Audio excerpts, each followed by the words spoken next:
A service of KIBMradio.com, the Internet's home for an all-old-time radio.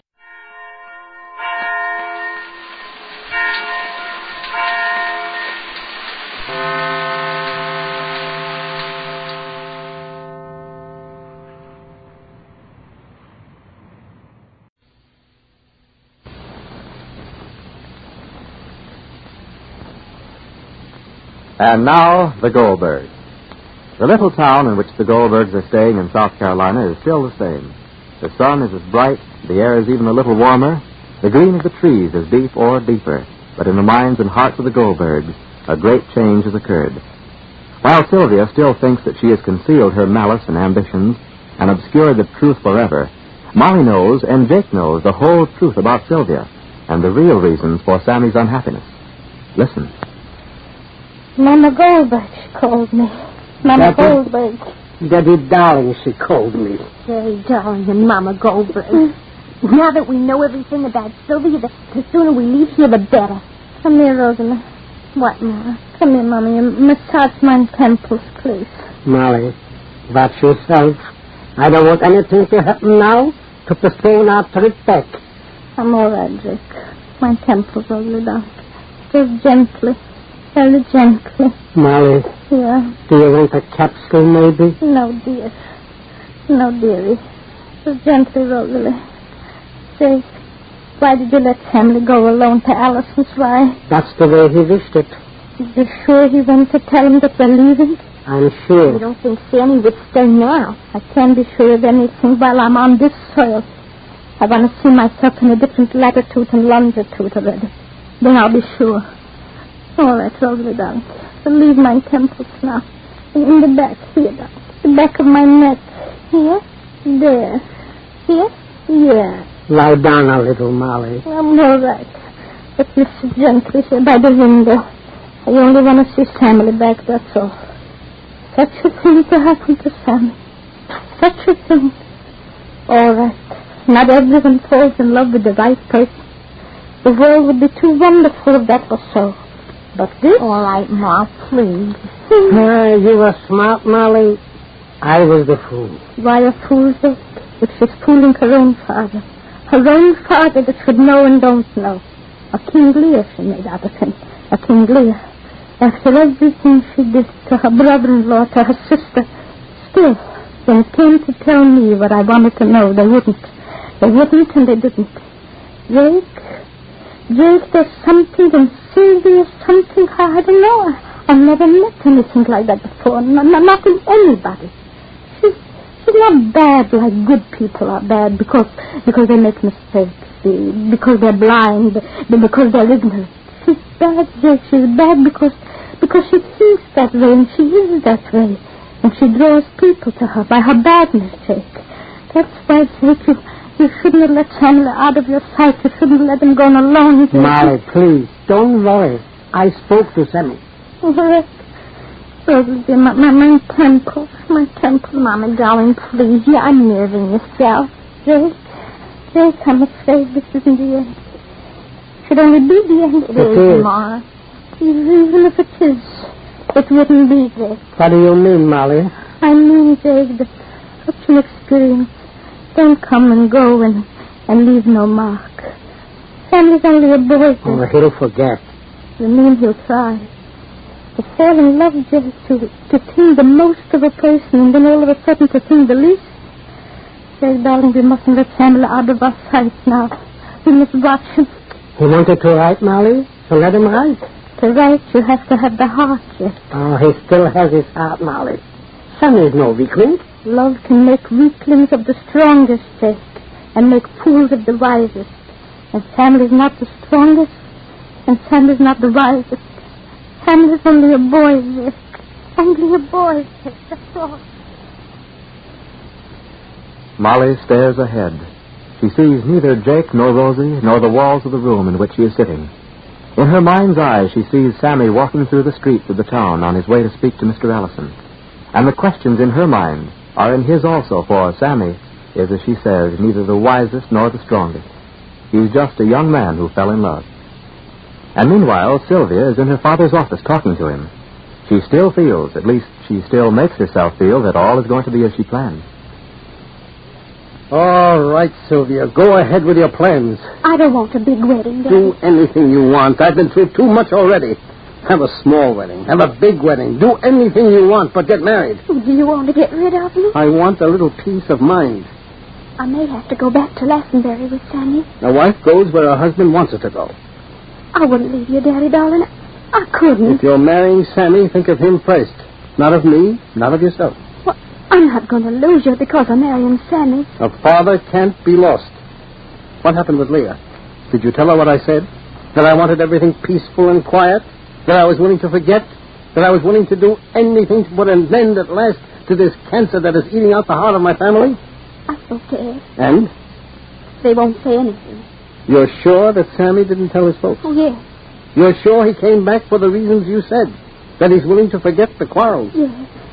For a time, I wasn't so sure. But if you're sure, Sylvia, then all right. I'm sure, Daddy, darling. I hope so. With all my heart, I hope so. Oh, Sammy, darling? Sammy.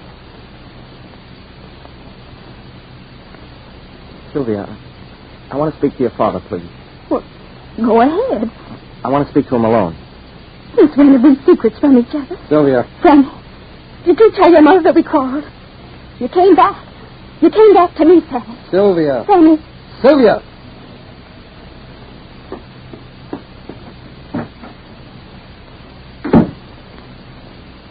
Sit down, Sammy. Mr. Allison. What is it, Sammy? I've thought this through very carefully. I didn't just make up my mind and let it go at that. What is it? What's wrong? Do you think it was wrong for me not to tell your parents where you were? We didn't know. That's all unimportant now, Mr. Allison. What I want to say is, I can't marry Sylvia. Is that all? Yes. Why not? You love her, don't you? No. You did. Well, you know that. All because of what my daughter Leah did and said and her husband Ed? I don't know why. It's just that I can't make her happy. Why not? Because I don't love her.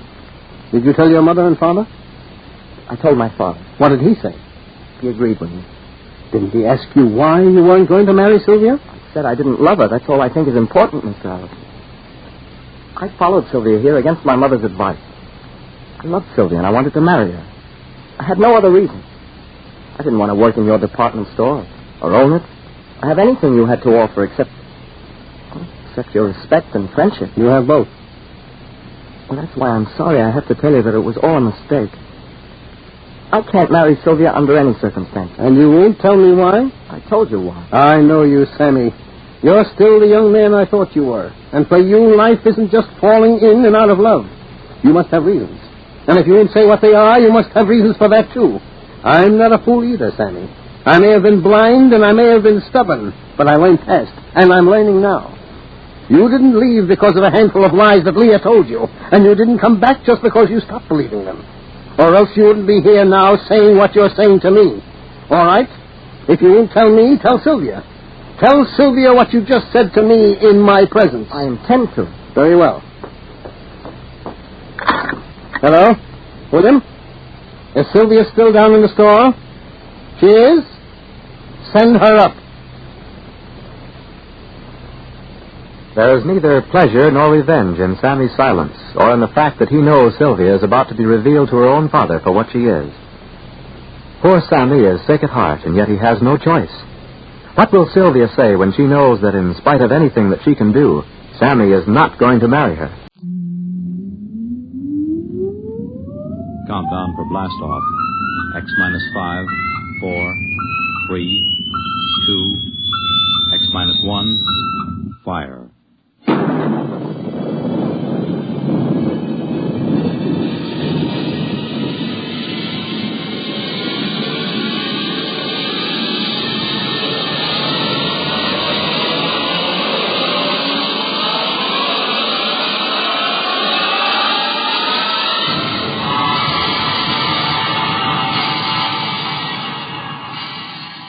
From the far horizons of the unknown come transcribed tales of new dimensions in time and space.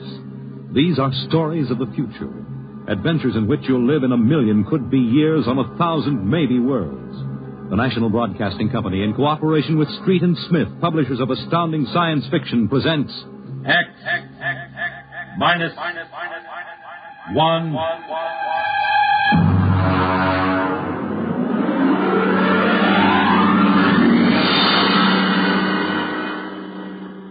Tonight's story, The Vital Factor by Nelson Bond.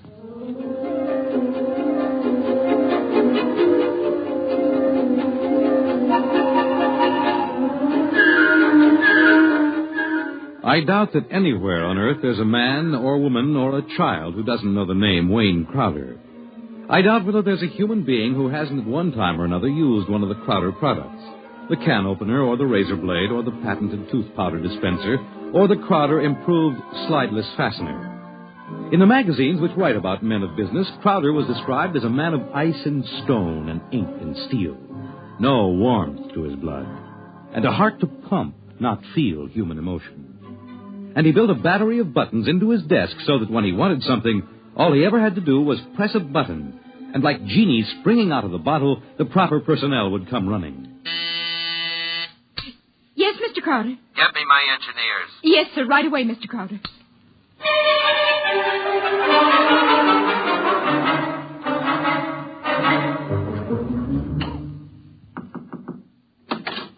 Here are your engineers, sir. All right, close the door and get out. Now, gentlemen, sit down. Gentlemen, I want you to build me a spaceship. A spaceship, sir? That's right. I've decided that I am going to be the man who gives space flight to mankind. Any questions? Sir, we can design such a ship. That part isn't too hard. Yes? But we've no way of providing the motor to power such a ship. When the ship's ready to fly, there'll be a motor. Sir, I don't like to contradict you, but you can't go ahead of the total technology of a historical period. It's like asking somebody in 1600 to build the internal combustion engine. You see, scientists have been searching for a motive power for spaceships for decades now without success. You'll have a ship, but we can't lift that ship from the Earth's surface. That is, not to the point of free flight at any rate. Mr. Crowder, you see you'll be spending millions of dollars, hundreds of millions perhaps, for nothing. What's your name? Phillips, sir. You're fired. Go down to the cashier and draw your pay and get out. What, sir? Get out. Nobody who works for me thinks of how much something costs. We use money. We don't let expense provide a rationalization for not beginning a project. All right, Phillips. I give you permission to leave. Right now.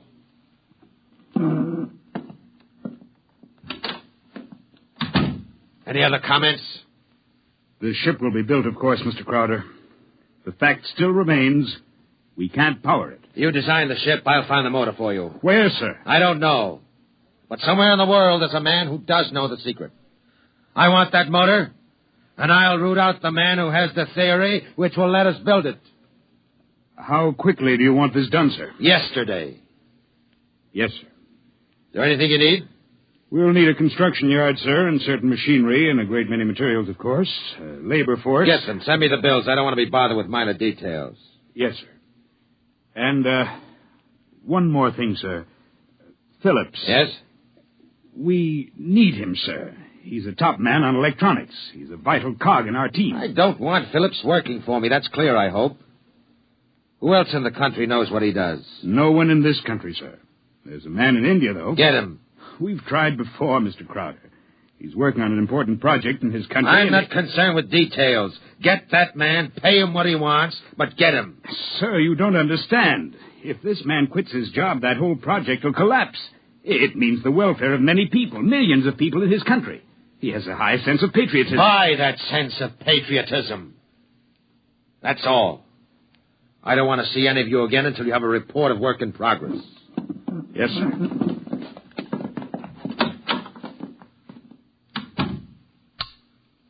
Miss Holmes, there's a man named Phillips going to draw his pay. I want 2 company policemen to meet him at the cashier's office and escort him from there directly off the premises, and I want them to be emphatic about it. Yes, Mr. Crowder. And notify the newspapers, the television, and the radio networks, the periodicals, and the scientific journals that I'll receive the press in my office this afternoon at 3:30.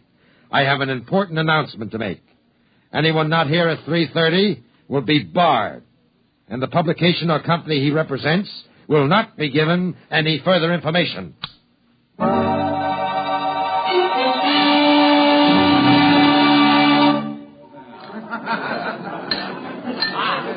Gentlemen, you can finish your drinks later. Gentlemen of the press, and ladies, it's my pleasure to be able to tell you that I'm in the process of constructing a spaceship. Any questions? Did you say spaceship? That's right. That's what I thought you said. I knew the drinks weren't that strong. Mr. Crowder, is this spaceship under construction now? It is. You solved the problem of motive force, then? No, sir. Well, what sort of... You mean you have no means of propulsion for this spaceship? That problem is not solved as yet. Oh! It will be! That's why I called you in this afternoon. I want you to announce that I have $100,000 in cash, waiting for the man or woman who first brings me the basic idea for such a motor. I'll supply all equipment for research and construction, and I'll see that the rights of the inventor are protected and more than adequate royalties will be paid him or her. That's all I have to say now. Mr. Crowder, one more question, please. Yes? Do you have a name for this spaceship yet? No, not yet. Well, then let me suggest one. Yes? Crowder's Folly. Quiet! All of you, quiet! What is your paper? The Daily Times, sir. Miss Holmes, inform the company police that under no circumstances is any representative of the Daily Times ever to be allowed on company property again. Strike that paper from the list of those to be invited to future conferences.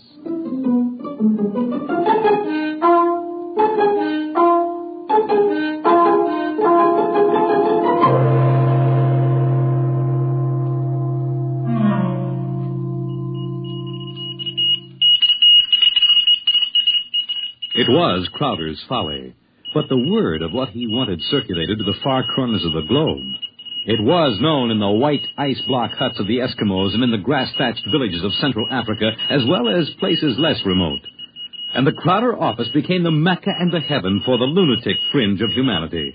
Their blueprints and scale models clogged its corridors. I told you I don't want these people in my office till they're screened. Now get out, get out!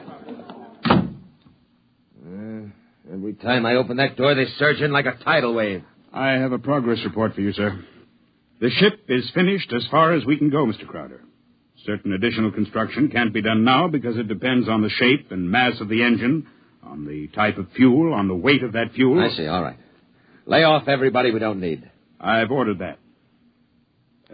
Mr. Crowder, is it possible that no one will turn up with a motor? That's the one thing that's not possible. He will come. Money and determination will buy anything. Close the door on your way out. Yes, sir. Miss Holmes, order the proper department to put a name on the forward end of the ship. I want letters in pure gold 1 foot high. The name of the ship is Crowder's Folly. Get it done today.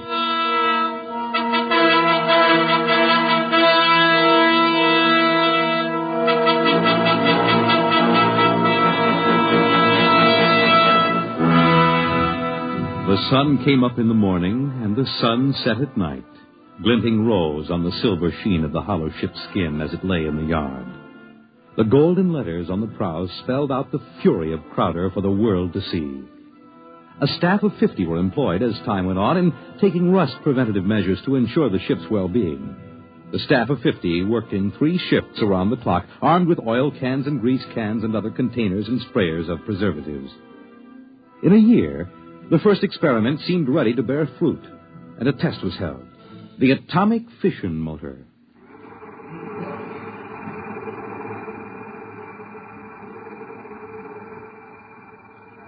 In exactly 45 seconds now, we'll hold the test, Mr. Crowder. The sound you hear is our generators here, building up power to supply the motor by remote control. If this needle goes round to the part of the dial marked in red, there'll be an explosion. Are there any questions, sir? Proceed with the tests.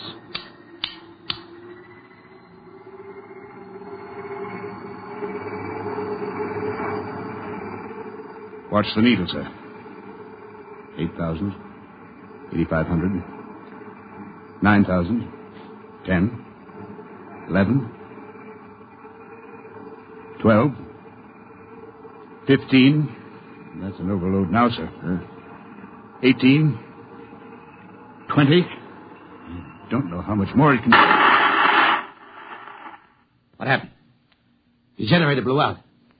What kind of incompetency? I beg your pardon, sir. The motor blew up. What are you talking about? I would have heard...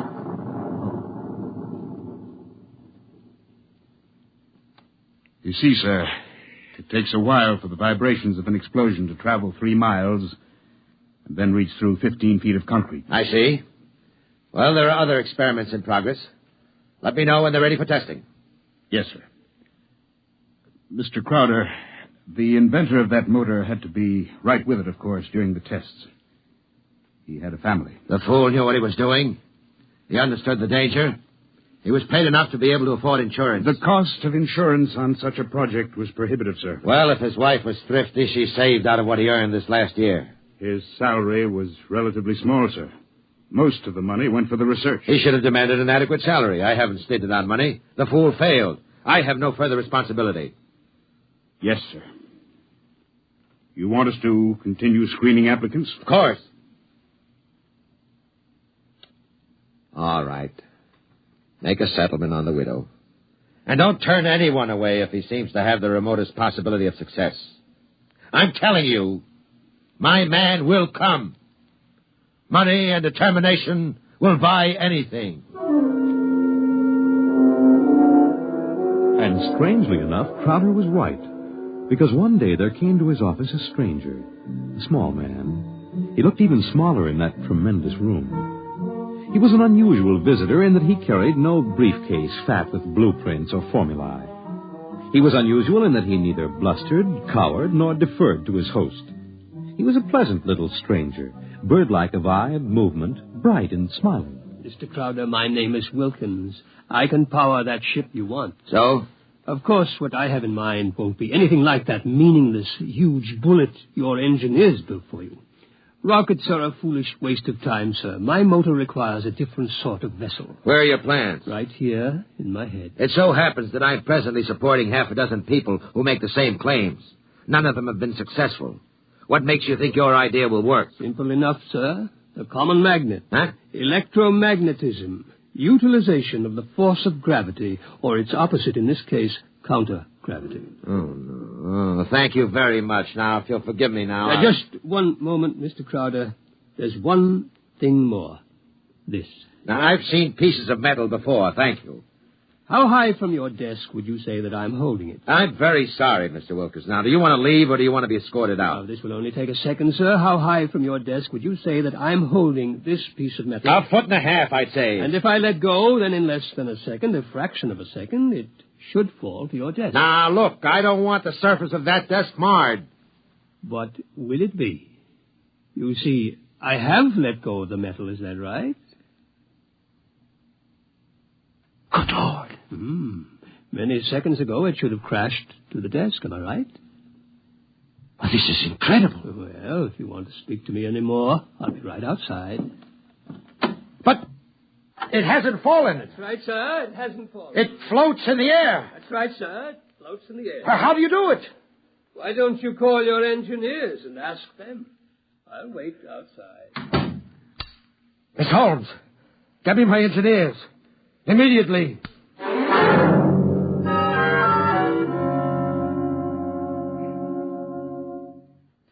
All right, Mr. Wilkins, you're quite right.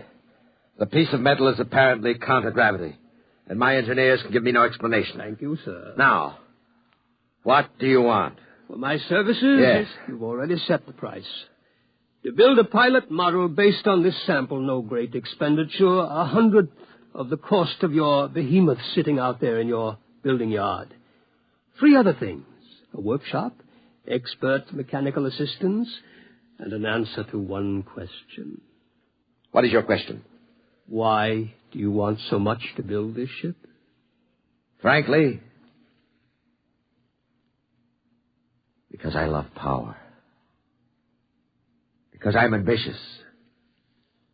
I want to be the first to conquer space, because if I can do it, it'll make me greater, richer, stronger than any man has ever been. I want to be the master, not only of one world, but of worlds. That's an honest answer. But is it the only one? You see those letters in gold on the prow of my ship? Crowder's Folly, that's what they named it. That's what they think of me.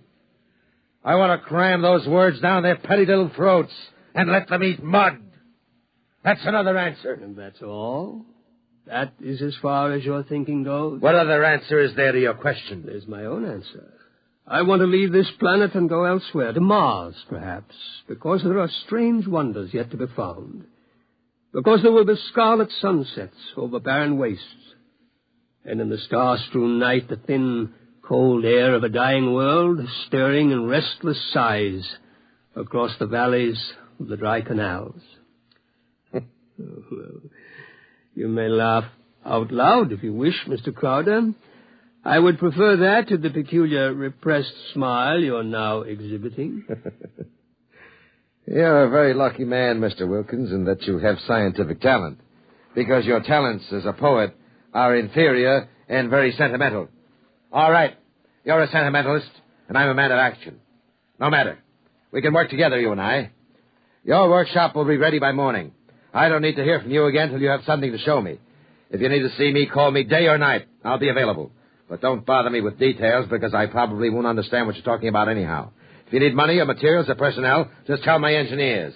You'll get it, or I'll know the reason why. That's all. Thank you, sir.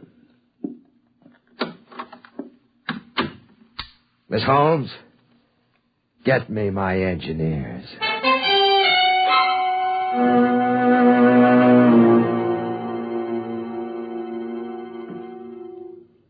Yes, Mr. Crowder? We have 50 men working on preserving that useless hulk out there in the construction yards. Lay them off. The ship will deteriorate if we do that, sir. Let it rot. Lay them off. Yes, sir. How many other employees are still working for us on the project? About 3,000, sir, including the people working on experimental motors. Get rid of them. Sir? Get rid of them. Mr. Crowder, I never thought you'd drop this project. You were so adamant. I'm not dropping anything but deadwood. You saw what Wilkins had to offer. He's my man. And the rest is junk and nonsense. Mr. Crowder, he might fail. We ought to have a minimum of protection. I say he won't fail. I know the goods when I see it. The rest is nonsense. Several of the experimenters were making much greater progress than I thought was possible. There are great opportunities there. I'm not interested. Not only in the field of spaceships, sir. One man has a motor no bigger than a football, which will drive an automobile 24 hours on 4 cents worth of fuel. It's almost finished, sir. Not interested. It will be of great benefit to mankind, sir. Your name will go down. My name will go down in history for this spaceship. The profits in such a motor, sir. I have more money now than I even know how to count. And when I make my space flight, I'll have more than that. Yes, sir. You just lay everybody off that isn't needed. Give them 2 weeks' pay and my thanks for a thankless job well done. And that's all. Yes, sir. I'll get it done, sir. Oh, one more thing. There's no need to let the folly rot. Dismantle it. Sell the basic materials we don't need. Salvage whatever will be useful to us. That's all. A year's work. Yes. In 10 years or 20 years, then I do the same thing. That's why you're an engineer and I'm an executive. That's why you work for me. Because when I have to, I can be ruthless with my own mistakes. When a thing has lost its usefulness to me, I get rid of it. Well? I was just thinking, Mr. Crowder, what would happen to me if my usefulness to you were over? I've worked for you 20 years now. Just don't give me any occasion to consider your usefulness terminated. That oughtn't to be too hard. What? Nothing, sir. I'll make the arrangements at once.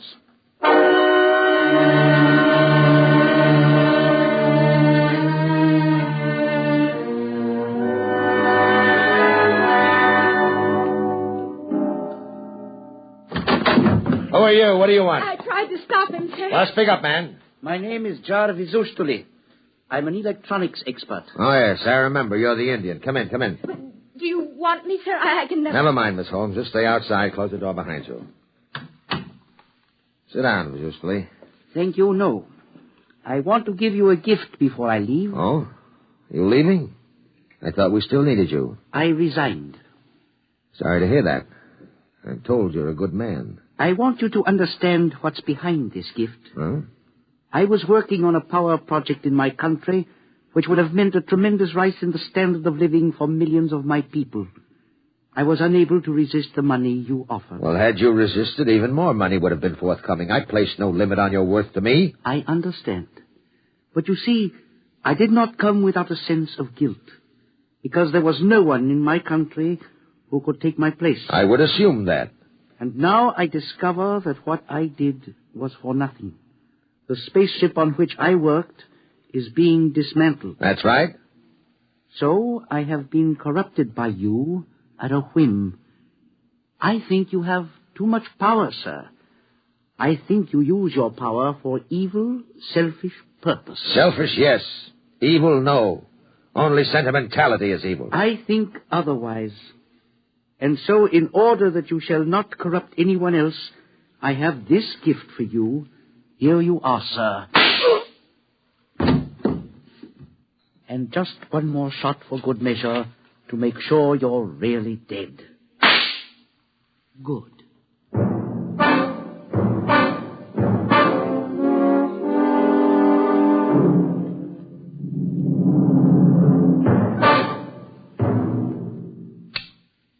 Miss Holmes, there's a man on his way out by the name of Jarvis Ustuli, an engineer. He's not to be molested. He probably won't stop at the cashier, so I want a check for 6 months' salary in advance mailed to his home address. The man showed a certain quality of ruthlessness which is deserving of recognition. Oh, and have the chief of the company police bring me a new bulletproof vest. This one seems to have been dented in a couple of places.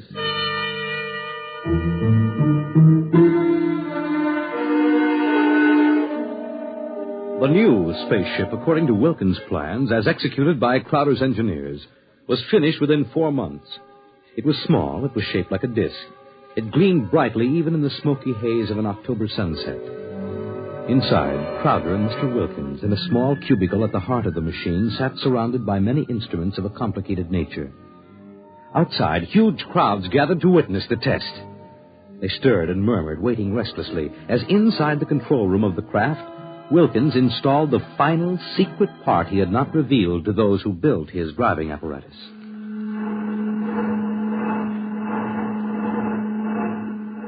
Well, Wilkins, what's holding us up? Nothing new. Oh, sentiment, perhaps. A wish to look once more on Earth's familiar scenes. Yeah. Now the screening is removed. Look at the people out there. Never mind looking out there. Let's leave that thing closed. You're a sentimental fool. Or are you afraid? Or did you decide at the last minute that your invention would work? It will work. Sit down, Mr. Crowder. Thank you. Do me a favor. When I press this button, will you please press the button on the arm of the chair in which you're seated? I'll tell you when. Turn on your motor.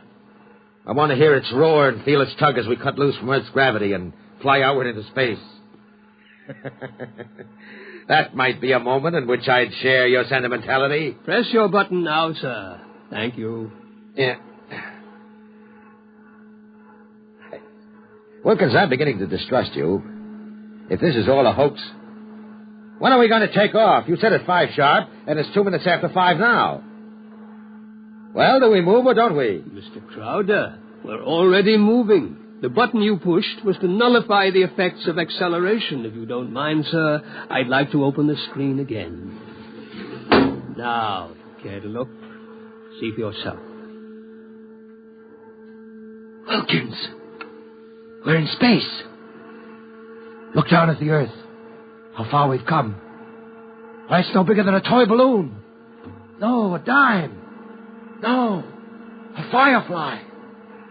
Man, Wilkins, you've done it. Yes. I swore to be the first man to conquer space. And I've done it. It's a triumph of power and ambition. And sentiment. Blast sentiment. Your maudlin dreaming would have died unborn except for me. I made this possible, Wilkins. Don't you ever forget that. My capital, my forcefulness, my will.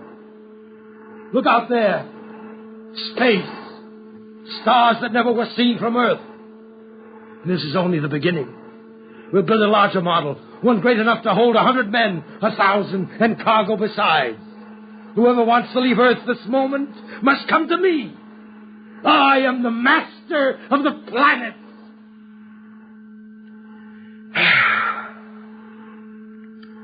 All right, Wilkins. Turn back now. No. What? I said turn back. No. Well, we've proved the ship can fly now. Now turn back. I want to start work at once in preparation for the long flights to come. Not so. We will go on. What are you doing? Defying me? I'll break your puny little body into pieces. And you control this ship, Mr. Crowder? Would you like to be stranded out here in space, just adrift in space without control? Would you like that? Turn back. No. What's the matter with you? Are you out of your mind? Oh, I am a sentimentalist, Mr. Crowder. Your money and ambition paved the way, that's true, but sentiment was the vital factor that sent me to you. Sentiment, sir. You see, Mr. Crowder, I wanted to go home. Home? Home? You are out of your mind. You will forgive me if I remove these primitive clothes? Who are you? Oh, it's all right, Mr. Crowder. I hold no special malice toward you. There's no need to be so terrified because you've had your first close look at a Martian.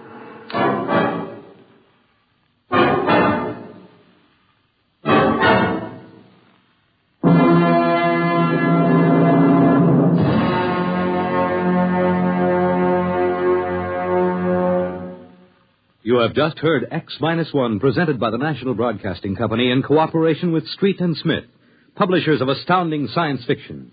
Tonight by transcription, X-1 has brought you The Vital Factor by Nelson Bond, as adapted for radio by Howard Rodman. Featured in the cast were Joe DeSantis, Guy Sorrell, John McGovern, Grant Richards, Louis Van Ruten, Richard Hamilton, and Florence Williams. Your announcer, Fred Collins. X-1 was directed by Daniel Sutter and is an NBC Radio Network production.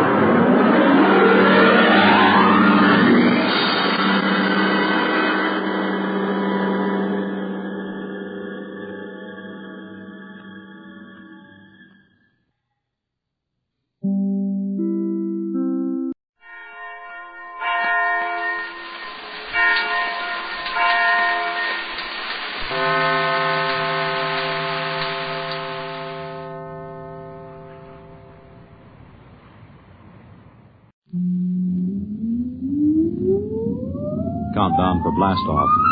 X-5, 4, 3, 2, X-1, fire.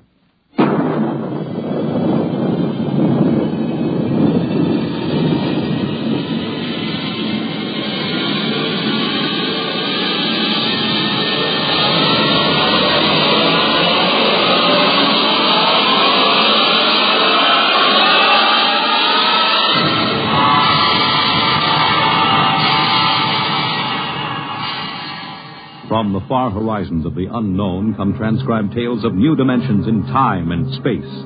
These are stories of the future, adventures in which you'll live in a million could-be years on 1,000 maybe worlds.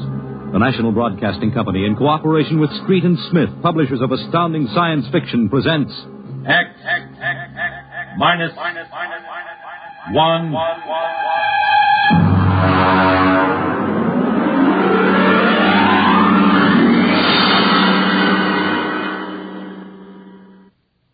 Tonight's story, Nightfall by Isaac Asimov.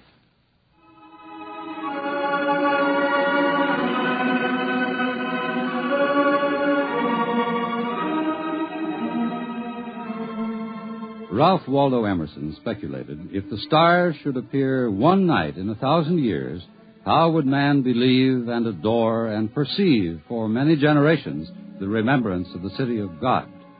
This was philosophically interesting. But on the edge of the galaxy, a planet swings on its orbit in a cluster of 6 suns.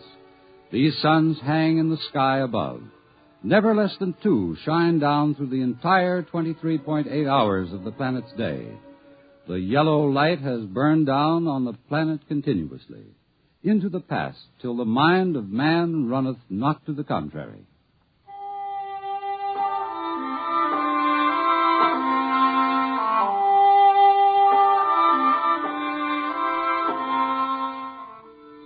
Theremin was a reporter for the Saros City Chronicle. He covered them all, from the night police beat to politics to the sports pages, and the city editor wanted him to cover the biggest story of the year, perhaps of all time. It was an interview, a particularly difficult interview. But then, since his first days as a cub, Theremin had specialized in difficult interviews. It cost him bruises, black eyes, and broken bones, but it had gotten him an ample supply of coolness and self-confidence. He didn't expect violence, though, from an astronomer. You're from that newspaper? Well, you got a lot of gall coming here? Well, now, look, Dr. Aton, it's only a job. I've read your paper. You've been writing this observatory for 2 months now. You've attacked me personally. I have nothing to say to you. Well, this is your chance to get your side into the paper. Look, Dr. Aton, I'll give it to you straight. 2 months ago, the observatory issued a press statement that the world was coming to an end. Now, that's the same story the cult of the Book of Revelations had been preaching. Now, when a scientist backs that up, it's news. Our conclusions have nothing to do with the cult. The cult is full of superstition and mysticism. We're scientists. You've got the people pretty angry. It doesn't matter. If I can't get the story from you, I'll have to go somewhere else. Go ahead. The paper can be pretty rough on someone who doesn't cooperate, Dr. Aton. Young man, if you're not out of the observatory within 5 minutes, I shall call the police. Now get out.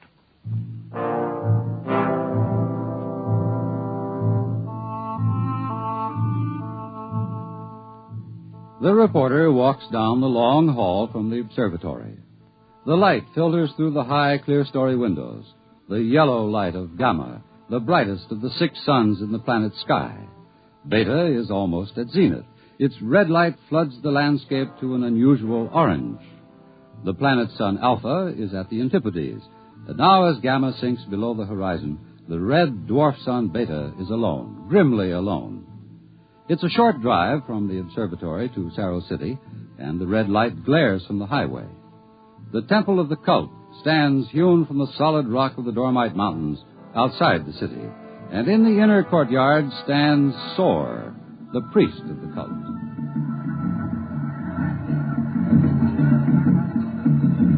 Woe to the unbelievers! Their souls will rot with the absence of light. Tell me, Your Reverence, what will happen? What are you waiting for here? The day of the coming. It is written in the Book of Revelations. It came to pass the sun Beta was alone in the sky, and the world was shrunken and cold, and men did assemble in the public squares and highways. Their minds were troubled, and their speech confused, for the souls of men awaited the coming of the stars. And the lip of the cave of darkness passed the edge of Beta, and loud were the cries of men, and there was no light on the surface of the world. And in this blackness there appeared the stars in countless numbers, and in that moment the souls of men departed from them, and their abandoned bodies became even as beasts. From the stars then reached down the heavens flame, and where it touched, the cities of the world flamed to destruction, so that of man and all the works of man not remained. So it is written.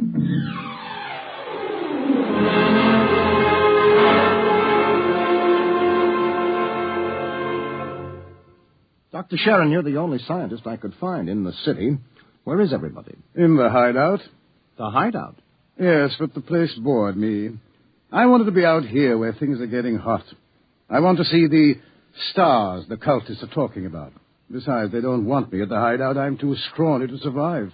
What is the hideout?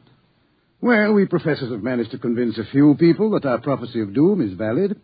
We've got about 3,000 people. They're supposed to hide where the darkness and the stars can't get at them. We hope they'll survive and leave the records. Survive? Survive what?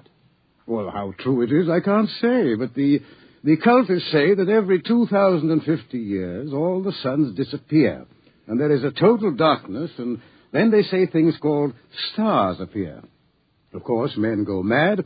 They mix all this up with a lot of religio-mystic notions, but that's the central idea. But that's impossible, isn't it? I mean, there are always at least 2 suns in the sky, most of the time 4 or 5. There aren't now. Only Beta. You mean that there is going to be worldwide darkness tomorrow, that all mankind will go violently insane? What's behind that? Well, for one thing, the history of civilization of the world. We have located a series of cycles of civilizations comparable to our own, all of which, without exception, were destroyed by fire at the very height of their culture. But is there any scientific theory behind this which would explain it? Well, the University Observatory finished their calculations 2 months ago. And tomorrow there will be an eclipse of Beta so that the planet will become dark. That eclipse comes every 2,049 years. Darkness. And maybe those mysterious stars that no man has seen. And then madness and the end of civilization. And you expect to live through this at the hideout? They plan to photograph the eclipse and leave the records. And then the rest of mankind will know what to expect. Well, what is there in darkness to drive men mad? Have you ever experienced darkness, young man? Well, no, but I know what it is. It's just no light. Oh. Draw the curtain. Why, what for? If we had 4 or 5 suns out there, we might want to cut the light down for comfort, but with only Beta... Ah, that's the point. Just draw the curtain and then come here and sit down. All right.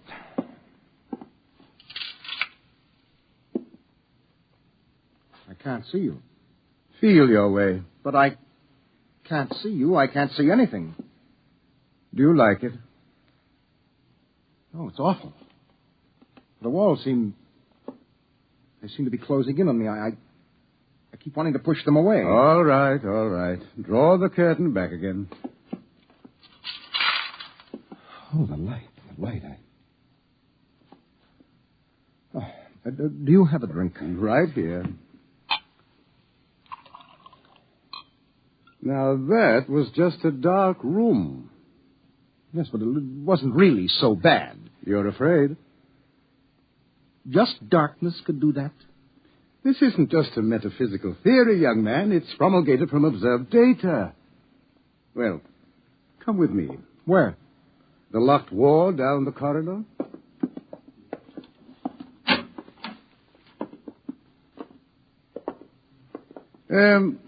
Were you at the Cerro City Centennial Exposition 2 years ago? I was overseas on assignment. Well, you remember hearing about the tunnel of mystery that broke all records in the amusement area? Oh, yes. Wasn't there some fuss about that? The Anti-Vice Society had it shut down. Oh, it was shut down, all right.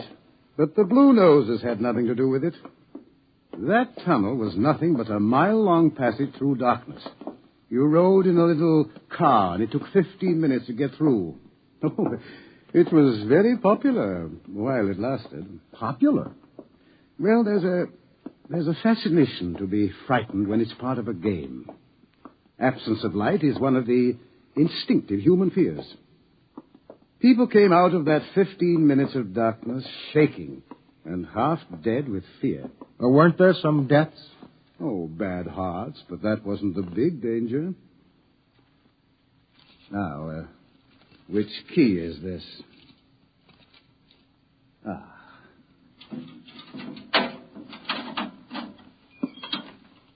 Where are we going? You'll see. No, the heart attacks were actually good for business, but there was something else. Here, I'll show you. I want you to see somebody. Latimer. Go away. Latimer, I want you to meet somebody. This is Mr. Theremin. No. No, go away. Hello? He's pushing me. Make him stop pushing me. Go away. I'm not touching him. What's wrong? Latimer is afraid. Aren't you? The walls. They're falling in on me. The walls. I've got to get out. I've got to get out. Let me out. You can't go out, Latimer. It's all right. I've got to get out. Let me out. Let me out. Let me out. At sleeping period, we have to give him a shot of morphine. Otherwise, he'd bat his brains against the wall. What's wrong with him? Nothing. Nothing but 15 minutes in the darkness of the tunnel of mystery. Oh, that's impossible. 1 person out of 10 came out of the tunnel that way. That's why we had it shut down. But why should darkness do that? It's obvious men cannot exist without light. Longer periods of darkness would obviously be fatal.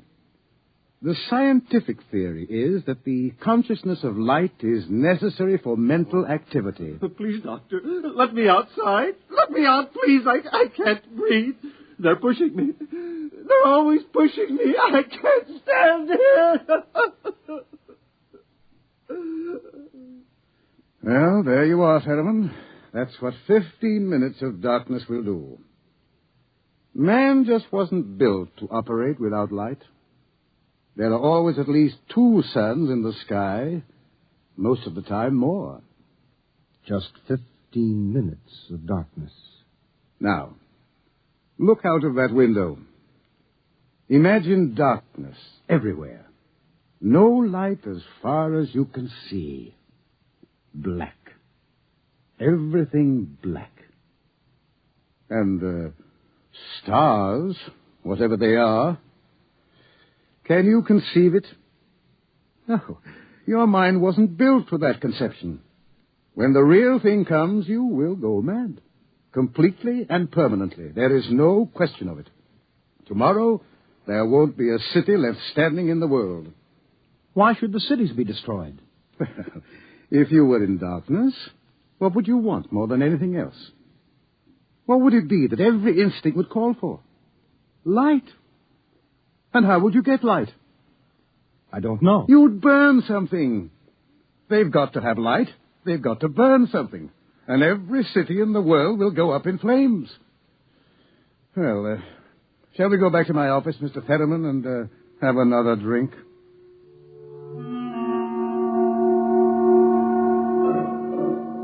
Through the skies, the red sun Beta shines alone. The wind howls across the city. It is cold, colder than man can remember. And as the hour approaches, the reporter goes out and speaks to the man in the street.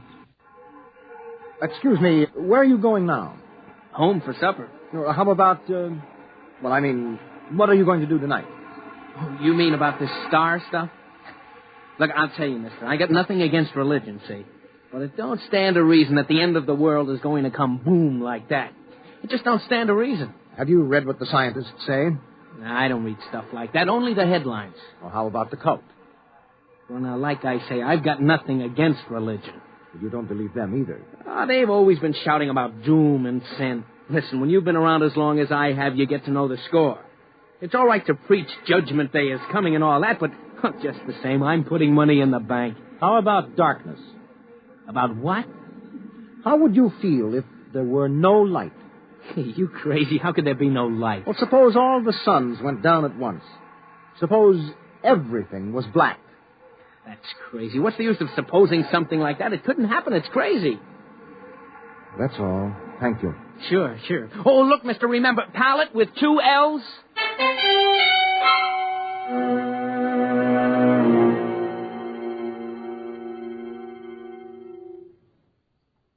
All this talk of scientific explanation.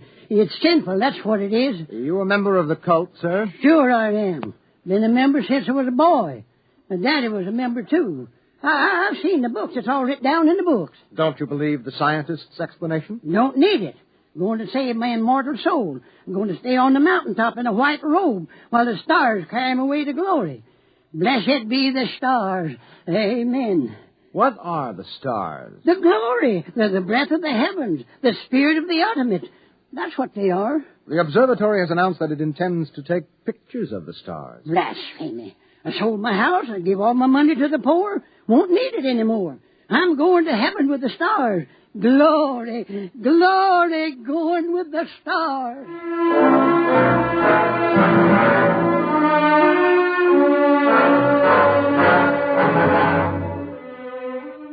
The reporter checks the stock exchange, the stores, business at a standstill. Doesn't pay to buy anything today, not if the world is going to end tomorrow. There are predictions of economic collapse in the financial section, layoffs at the factories on the edge of the city. And through the streets, the people will mill and turn, unsure, crying in fear or shouting with bravado. The story isn't here in the city. And so, as the hour approaches, the reporter goes again to the observatory, high in the hills. Look, Dr. Aton, if you are right, if the world is going to be destroyed, what is the difference if I stay here and observe and take notes? Nothing, I suppose. You will be in the way. We have work to do. If I stay out of the way. Hello, hello. Oh, this place is like a morgue. It's freezing outside. The wind is enough to hang icicles on your nose. Beta doesn't seem to give any heat at all, the distance it is. Why aren't you in the hideout, Sharon? Me? I'm part of the race that isn't worth perpetuating. Who's got a bottle? There'll be no alcohol today. It'd be too easy to get my men drunk. I can't afford to tempt them. All right, Thurman, you can stay. Time we took our positions. The observatory dome is up these stairs. After you. Ah! What is that? Up in the dome, quick! What is it? It's the plates. The photographic plates. They're all smashed. There he is. A cultist. He's going for the telescope. After him. All right, I've got him. Let go. No. Let go. Must be destroyed. It must be. It's all right. He didn't harm anything. Let him up. That's the high priest. I was talking to him yesterday. All right. What do you want? Nothing that you would give me of your own free will. I made a bargain with the cult to give me certain data that you had. In return, I promised to prove the essential truth of the creed. There was no need to prove that. It stands proven by the Book of Revelations. I offered scientific backing for you believers. You made of the darkness and the stars a natural phenomenon and removed all its real significance. That was blasphemy. The facts exist. Your facts are a fraud and a delusion. How do you know? I know. I suppose you think in trying to warn the world against the menace of madness, we are placing souls in jeopardy, huh? Well, we haven't succeeded, if that makes you feel better. Your devilish instruments must be destroyed. We obey the will of the stars. Someone call the police in Cerro City. There's no time for that. Let me handle this. The eclipse is only a few minutes away. Look, you. Will you give your word of honor to cause no trouble? I will not. Listen. Just as soon as the eclipse starts, we're going to take you and put you in a closet with the door closed, and you will stay there. Then you won't see the darkness, and you won't see the stars. And that means the loss of your immortal soul, according to the cult. All right. Will you give your word of honor? You have it. You will all be damned for your deeds of today. Look at Beta. The eclipse has started. You can see the blackness against Beta. Get busy on those cameras. Check the exposures very carefully. You're shaking, Mr. Fetterman. Yes, I don't feel very well. You're not losing your nerve. No, I'm just not used to it. You could probably make the hideout. I have been assigned to cover a story. I intend to cover it. Oh, professional honor? Yes. Yes. Allah Sofanet Radrock. Allah Sofanet. What is that? The cultist. That's the Book of Revelations. I don't understand it. He is chanting some old cycle language. The Book of Revelations was originally written in it. There are probably 2 million people in Cerro City who are trying to join the cult. One gigantic revival. How do the cultists manage to keep the Book of Revelations going from cycle to cycle if everyone goes mad? Who wrote the book? There are some people who don't see the stars. The blind, those who drink themselves into a stupor, and children, to whom the world as a whole is too new and too strange for them to be frightened at stars and darkness. They would have memories, and that, combined with the confused, incoherent babbling of the mad, formed the basis for the Book of Revelations. Oh, the cult will be riding high down there in the city. I hope they make the most of it. Dr. Sharon, I've just heard from the hideout on the private line. Oh, they're in trouble? They are safe, but the city is a shambles. You have no idea. Well, it'll get worse. What are you shaking about, Dr. Ayton? How do you feel? You don't understand. The cultists are rousing the people to storm the observatory, promising them immediate entrance into grace, promising them salvation, promising them anything. How long till the total eclipse? An hour. Well, it's a gamble. It will take time to get a mob out here. If the darkness comes first, we're all right. Oh, look at Beta. It's cut in half. Half of it is black. Yes, it's getting darker. An interesting phenomenon. Oh, my collar is suddenly tight. Are you having any difficulty in breathing? No, why? Difficulty in breathing is one of the first symptoms. We have experimented. I'm cold. Seems to be getting colder. Yes, so we'd better keep our minds on something else. One of the astronomers has a theory about the stars, far away to see in the light. He developed a fantasy about a planet revolving around one sun. It's a mathematical possibility. Of course, there couldn't be any life. Part of the planet would always be dark and without light. Well, it's obvious. Without light, there can't be any life. It's time for the artificial light.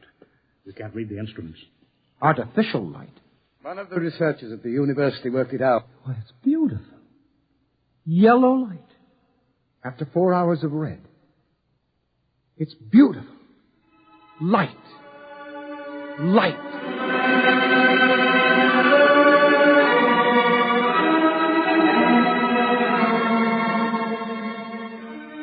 The dome is quiet. The priest in his yellow robe sways slowly as his lips move in the ancient tongue. Over and over, he whispers the invocation to the stars. The technicians hunch over the instruments, and the sky gradually turns a horrible deep purple red, and the air grows denser.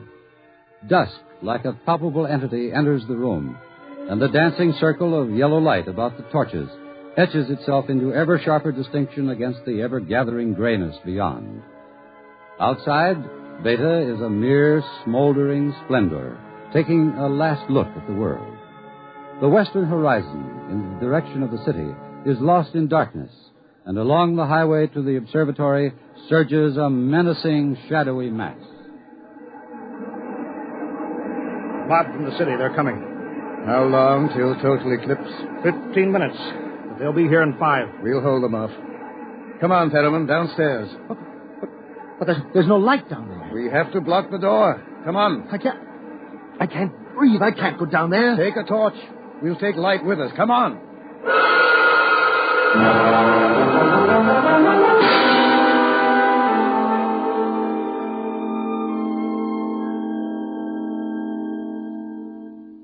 Ayton. I'm here.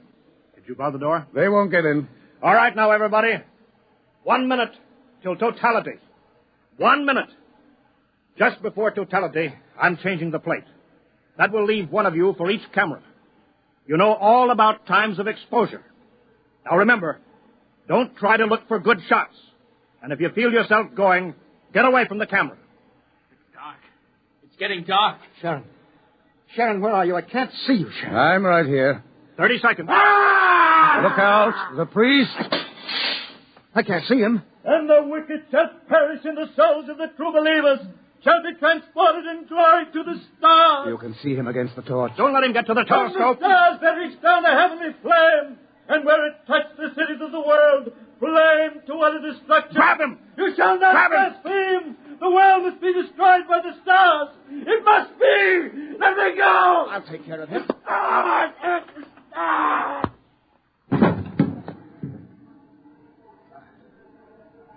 5 seconds to totality. 4, 3, 2, 1.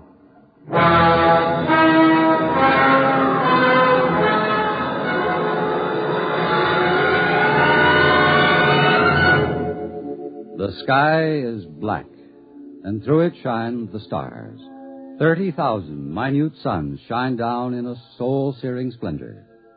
It is more frightening in its awful indifference than the bitter wind that shivers across the horrible, cold, bleak world. The stars. The stars. The stars. It's dark. Dark. Dark. The walls. The walls are coming in on me. They're coming in. Light. Light. Light. Darkness. Forever. Light. Forever. And ever. Light. And the walls Light. are breaking in. We did not know. We did not know. We did not know.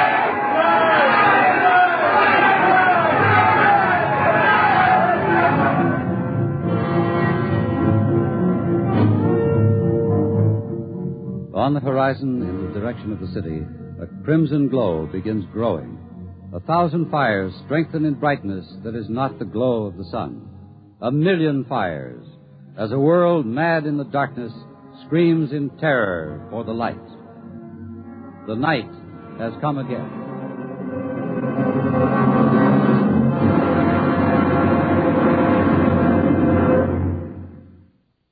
You have just heard X-1, presented by the National Broadcasting Company in cooperation with Street and Smith, publishers of astounding science fiction. Tonight, by transcription, X-1 has brought you Nightfall by Isaac Asimov, adapted for radio by Ernest Kenoy.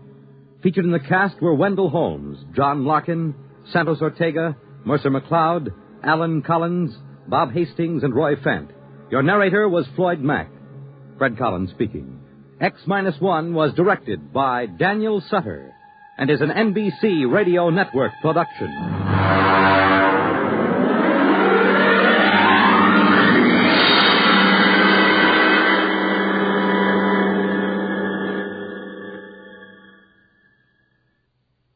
It's groomed for your interests. Weekday NBC Radio.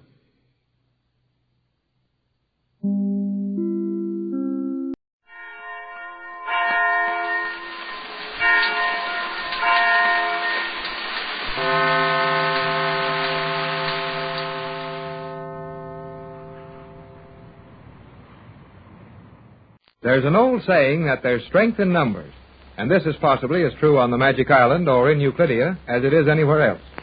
The Gregory party of 4 has now grown to 5, with the addition of the Euclidean girl submarine commander.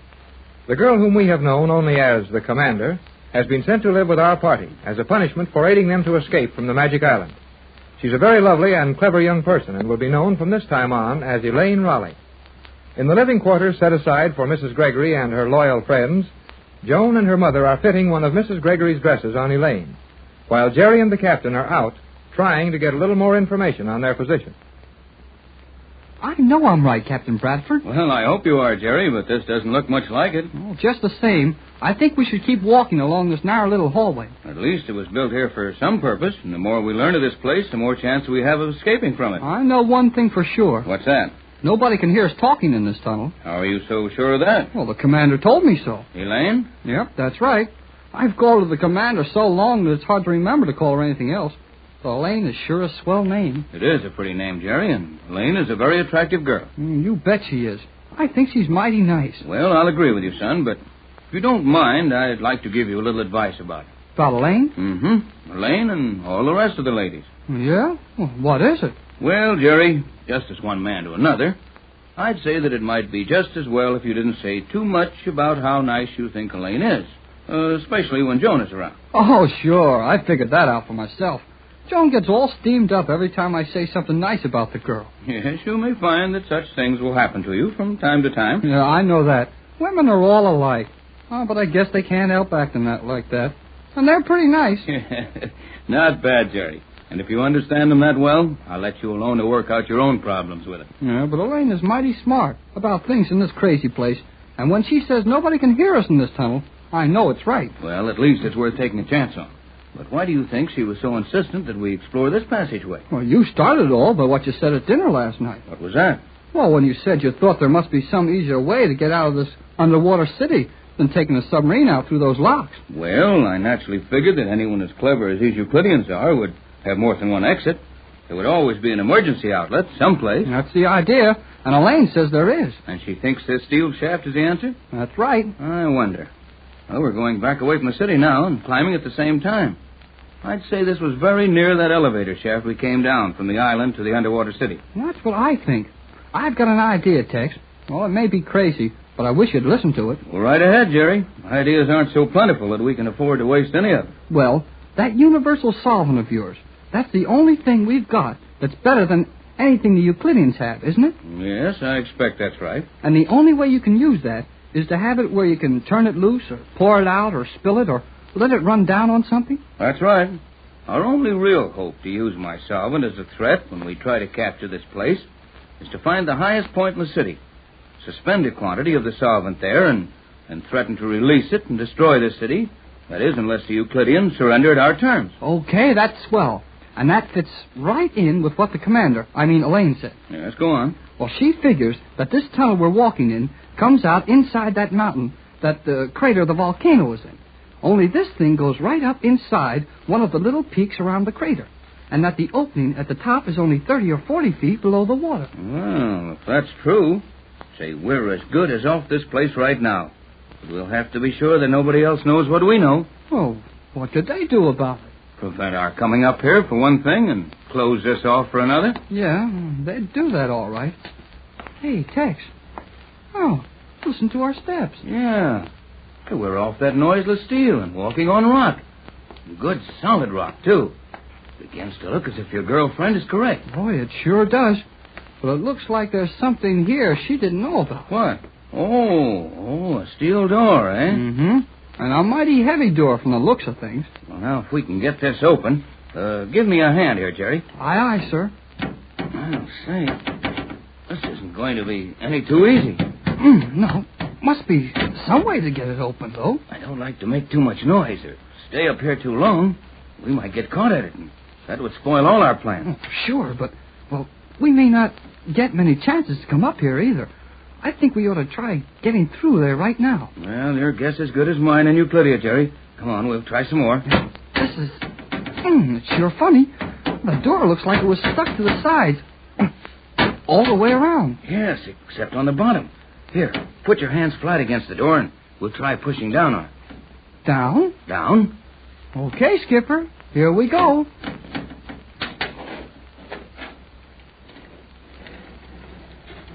Hey, it's moving, Tex. It's moving. Well, it sure is, son. Look, it's going down. That's the best thing in the world for us. Why? Why is it? Well, I'd say there's only one reason for a door to open down. There isn't room for it to open up. And that can mean only one thing. There isn't room for it to open up because we're too near the top of this mountain. Or whatever we're inside of. Gee, Tex, look into that room. Yes. Not only into the room, but look through the room. Come on. Wait, hold it, Jerry. Wait till this door is all the way down into the floor. You might get hurt if you start in there now. Okay. Boy, that's something to see, isn't it? It certainly is. Look, that room is made of transparent steel. And it's mighty near the surface of the water. Why, it must be. Yep. Why, the water's light enough that you can see all around in the room. How deep could the water be in letting that much light? Well, I don't know exactly, but I'd say, not over 4 or 5 fathoms. Not more than 30 feet? Oh, something like that, I think. Gee, Tex, if we're only 30 feet below the surface of the water, why, we could swim out if we had to without getting hurt. Yeah, we could do just that, son. Well, everything seems to be stationary. Come on, let's go on in.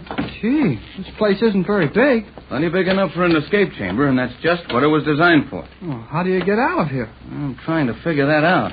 I think I have. How? Now, look, see that valve down there in the corner? Huh? Oh, yeah. I get it.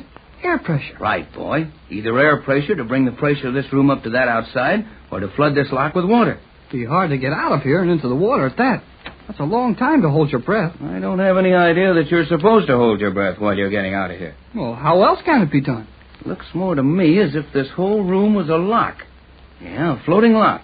It can be forced up to the surface of the water. Well, looks like the locks they used to get that rocket plane out of that underwater city. Exactly. I think when our time comes to escape from Euclidia, this is the way we do it. And you can leave some of your solvent out in that hallway, so we'll eat down through into the city and let the ocean flood in and destroy everything. That's it, except that we'll give the Euclideans a chance to surrender and become good citizens of the world. You know, after all, Jerry, we're here to stop those scientists before they do a lot of harm in our world with their inventions and discoveries. Our business isn't to hurt anyone. Well, I guess not. But they wouldn't worry about hurting anyone else. Well, do you know of anyone they've hurt? No. Yeah. How about that old sailor who got the first radio message off to us? He wasn't hurt. He's alive and well, a prisoner like the rest of us. Maybe you're right. But will these Euclideans behave if we do capture them and take them home? We'll put them where they'll have to. In jail, you mean? No, I don't think so. You know, I doubt very much if it's possible to prove anything criminal against them. At least nothing serious enough to keep them in a prison for life. You know, after all, Jerry, all they've done is to be just a little too brilliant for the present order of society. While that may be dangerous, well, certainly isn't criminal. Well, if we can't put them in prison, where can we put them? Well, Mrs. Gregory has money, Jerry. Almost unlimited money. Many of her friends are equally fortunate. I'm sure Pat would lead a movement to form a syndicate, establish a scientific foundation for these people. There they would be allowed to carry on their work, but they'd also be watched to see that anything they develop would only be used for good. It sounds okay, but it sure costs a lot of money and plenty of trouble. It's the only answer I can think of. Well, I hope they refuse to surrender, and we can turn this water in on the whole bunch of them. Now, Jerry, you wouldn't do that. Well, maybe I wouldn't want to do that to the animals they've got down there, but I don't feel very bad about anything happening to the Euclideans. Why, Jerry, they're human, just the same as we are. They're entitled to fair treatment. Yeah, only... Hey, Tex, look.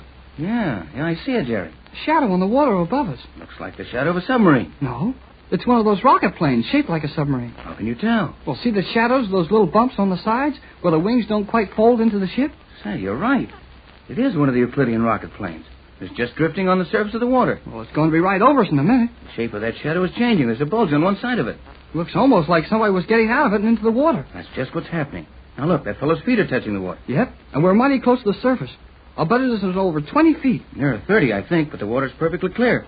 Jerry, that man is coming down into the water, and he's coming right for this transparent steel lock. Hey, let's get out of here. Wait, we can step outside the door into the hallway and still see him. I want to watch how this is done. But if he sees us in here, then our chance of using this place for an escape are all gone. Oh, now look, we'll step backward to the door and start to shut it. When it's nearly up to the top, we can safely watch over it and close it quickly when he's near enough to see us.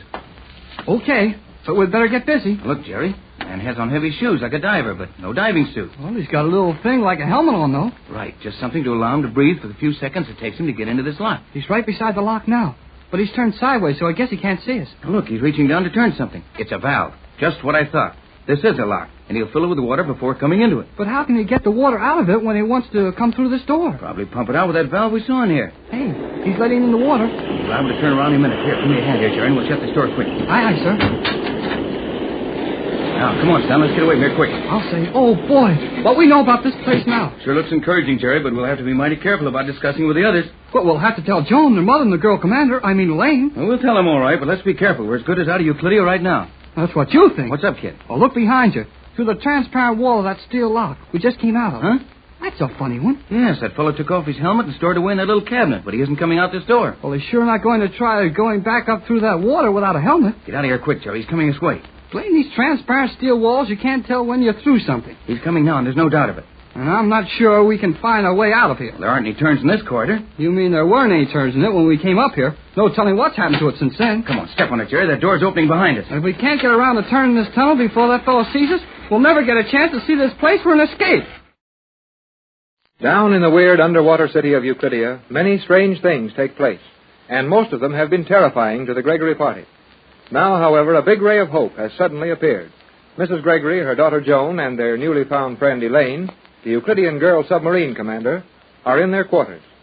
Mrs. Gregory is enjoying herself as Elaine tries on one of her dresses while Joan watches admiringly. I am so worried about Jerry and the captain. Now, Joan, dear, when Tex and Jerry are together, they're able to get themselves out of anything that might come up. But, Mother, they were to be gone only a few minutes, and it is now more than an hour. Well, you're worrying much too soon, Joan. When you've lived as long as I have, you'll realize that a man loses all sense of time when he's out doing something that interests him. and completely forgets anyone who might be waiting for him. That would seem to be the case, but I do not like it. Well, dear, older women than any of us find fault with things men do.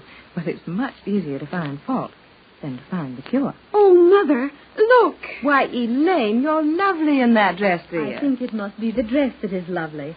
I have not changed, and no one has told me previously that I am lovely. But you are. I like that much better than your uniform of Euclidean cloth. I hope I may never again... You have forgotten, Elaine. I am sorry. We understand, my dear girl. You've kept up that Euclidean atmosphere so long that you find it difficult to realize that all of your Euclidean mannerisms and your obligations to these scientists have been left behind you with that uniform. Mother, may Elaine have this dress? I mean, may she keep it? Well, to be sure. I am not at all sure about doing that. This dress must have some value, and if I understand things in your world, articles of value must be exchanged for things of equal value. That's approximately correct. But don't let that worry you for a moment. I can well afford to give you a dress or a complete wardrobe. Mother is a very rich woman, Elaine. Joan, dear, please. But that is what Jerry says about you. Well, even if it's true, we don't discuss those things. And Mrs. Gregory, if I return to your world with you and attempt to enter life as you know it, what will be my place? Your place? Yes. I am not, as you are, a very rich woman. We have nothing of value to call our own on Euclidia. No medium of exchange except our efforts, in return for which we receive a bare sustenance. If I attempt to take my place in your world, how will I exist? That is a very well-placed question, Mother. Well, it might be if Elaine were not such an unusual person. As it is, I think we'll find that her new life will present more opportunities for accumulating money than she will have time to grasp. How could that be, Mrs. Gregory? Oh, it's very obvious. Not to me, and Elaine is plainly disturbed by it. Well, it's too long a story to go into in great detail, but in the first place, you could amass a small fortune in a short time as a lecturer. Lecturer? Surely you do not mean as an educator? In a sense, yes. You see, your knowledge of things Euclidean and your personal story of your life here would provide material for any number of public appearances. However, I propose to protect you from that sort of exploitation until you know our world well enough to make your own choice in such matters. You will live in my home as my guest and Joan's companion until you feel thoroughly acquainted with our manner of living. Oh, Mother, that will be wonderful. To have Elaine with us in your home. Oh, indeed it will, Joan. I realize that I should be very grateful for such an offer, and I hope I may show that gratitude. But will you permit me to question the offer? Question it? You need not question it, Elaine. My mother is very sincere in her gesture. Oh, indeed I am. I am sorry to express myself so poorly. I would like to ask a question regarding your offer. Perhaps that is a more satisfactory way to state it. Well, of course. What's worrying you? Will it not be crowding you, making your quarters stretch beyond the number of people your apartments were designed to accommodate? Oh, and that's what's bothering you. Why, my dear girl, I could take a dozen young people into my home and still have room to spare. Mother has a truly enormous home, Elaine. That must be so. And Jerry is quite possibly correct when he says that you are a very rich woman. Well, perhaps he is. But let's forget that for the moment and get back to the matter of your appearance. You think that I will present a proper appearance? And more. Indeed you will. I wish Jerry were here. He has a number of expressions which are very poor English and sound silly, yet are quite valuable. Jerry could tell you in a few slang phrases just how acceptable your appearance is. Boy, oh boy, have we got big news. Jerry! You bet it's Jerry, the one and only in person. Well, Jerry, you're all excited. Bet I am. He's got a mighty good reason to be excited. What is it, Captain Bradford? Yes, Tex. Is it something good? Something so good that we'll have to be very careful how we tell you about it. Well, may we hear now? Golly whiskers. Oh, boy. Hey, Tex, look. Well, what struck you, Jerry? The commander. I did not strike you, Hall. Oh, forget that Euclidean talk. Look at that girl, Tex. Is she a knockout? What a picture for the film magazines. Would she knock 'em dead in Hollywood? Boy, is she something to write home about. Giggling goldfish. That was what I referred to, Elaine. You have no idea what Jerry meant by all that, yet his intentions are perfectly clear. And Jerry didn't tell more than half of it. Now, Elaine, how do you feel? I feel something that I have never felt before. It is all so strange to me. You are all such strange people.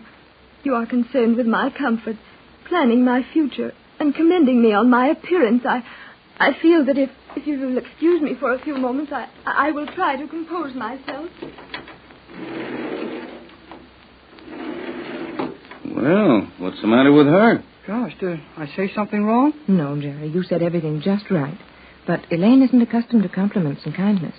For the first time in her life, she was overcome with emotion. And she prefers to be alone for a few moments. Yeah, I know. All girls are the same way. When they get too happy to do anything else, they start to cry about it. Looked like a case of tears, all right. I can understand that. My feelings were the same when you first found me on the island. I had known nothing of affection, love, or kindness. We all understand, and a good cry will help her a lot.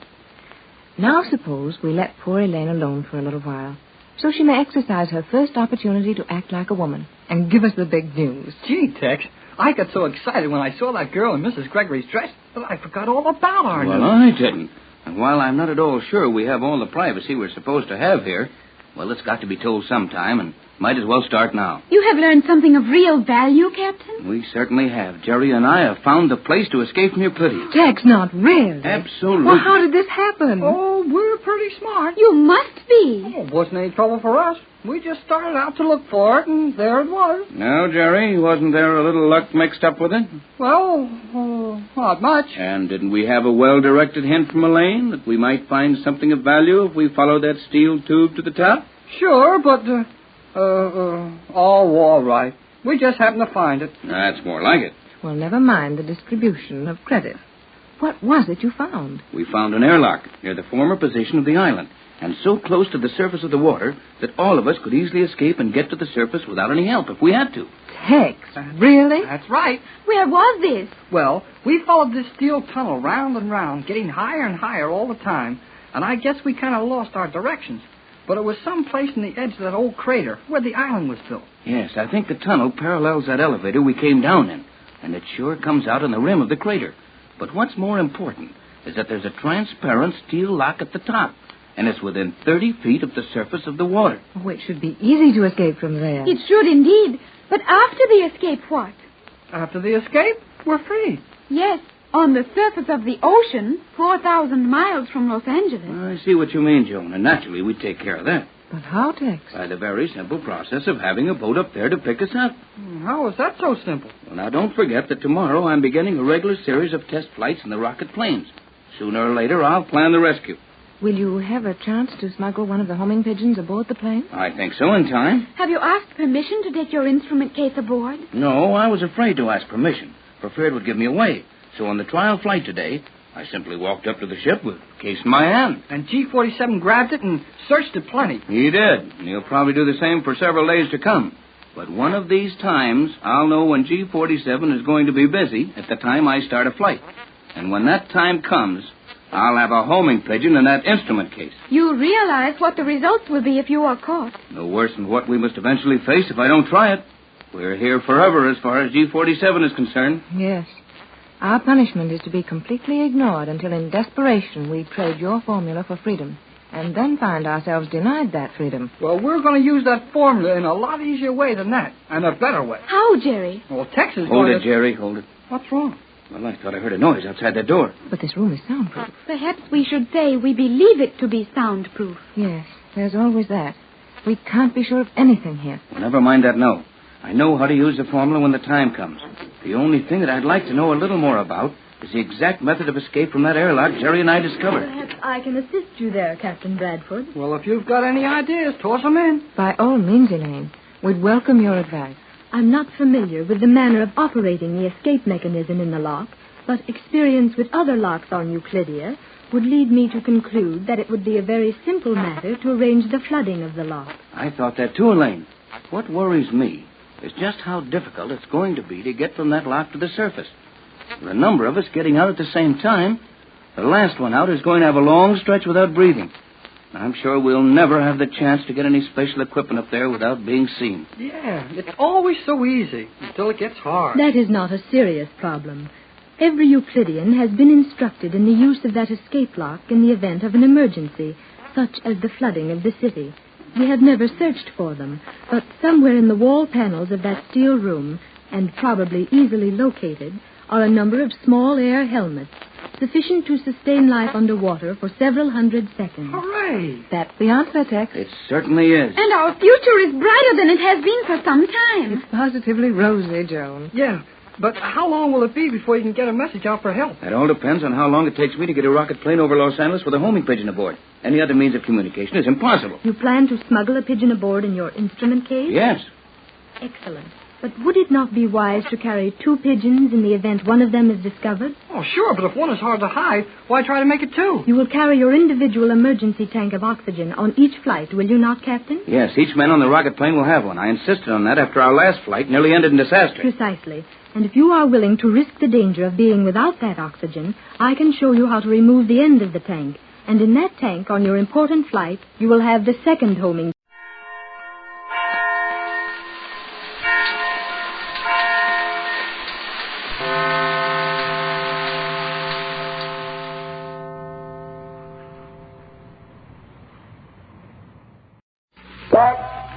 Rogers in the 25th century.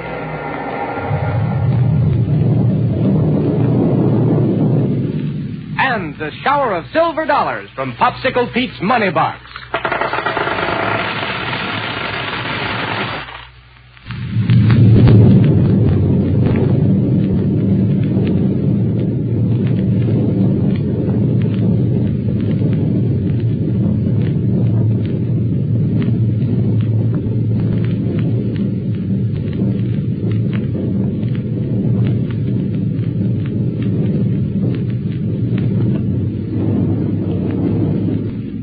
Now, without wasting any time, we're going to pick up our story on the surface of the moon, just as Buck and Wilma discovered that they'd been tricked by Killer Kane and Ardela. Now, here we go, 500 years into the future. A rocket ship. It's gone. That rocket blast knocked me over. Here, get up quick. Kane and Ardela must have hidden behind some of these rocks out here, and they sneaked into our ship as soon as we left it. But they've got to be Hewer aboard with them. We've got to go after them. Right. And we'll use this ship of Kane's. Well, go ahead. Get into it and take the controls. I said that a chase between these 2 equal ships was of no use. But this time there's nothing else to do. Here now. Close the metal door and we'll get underway.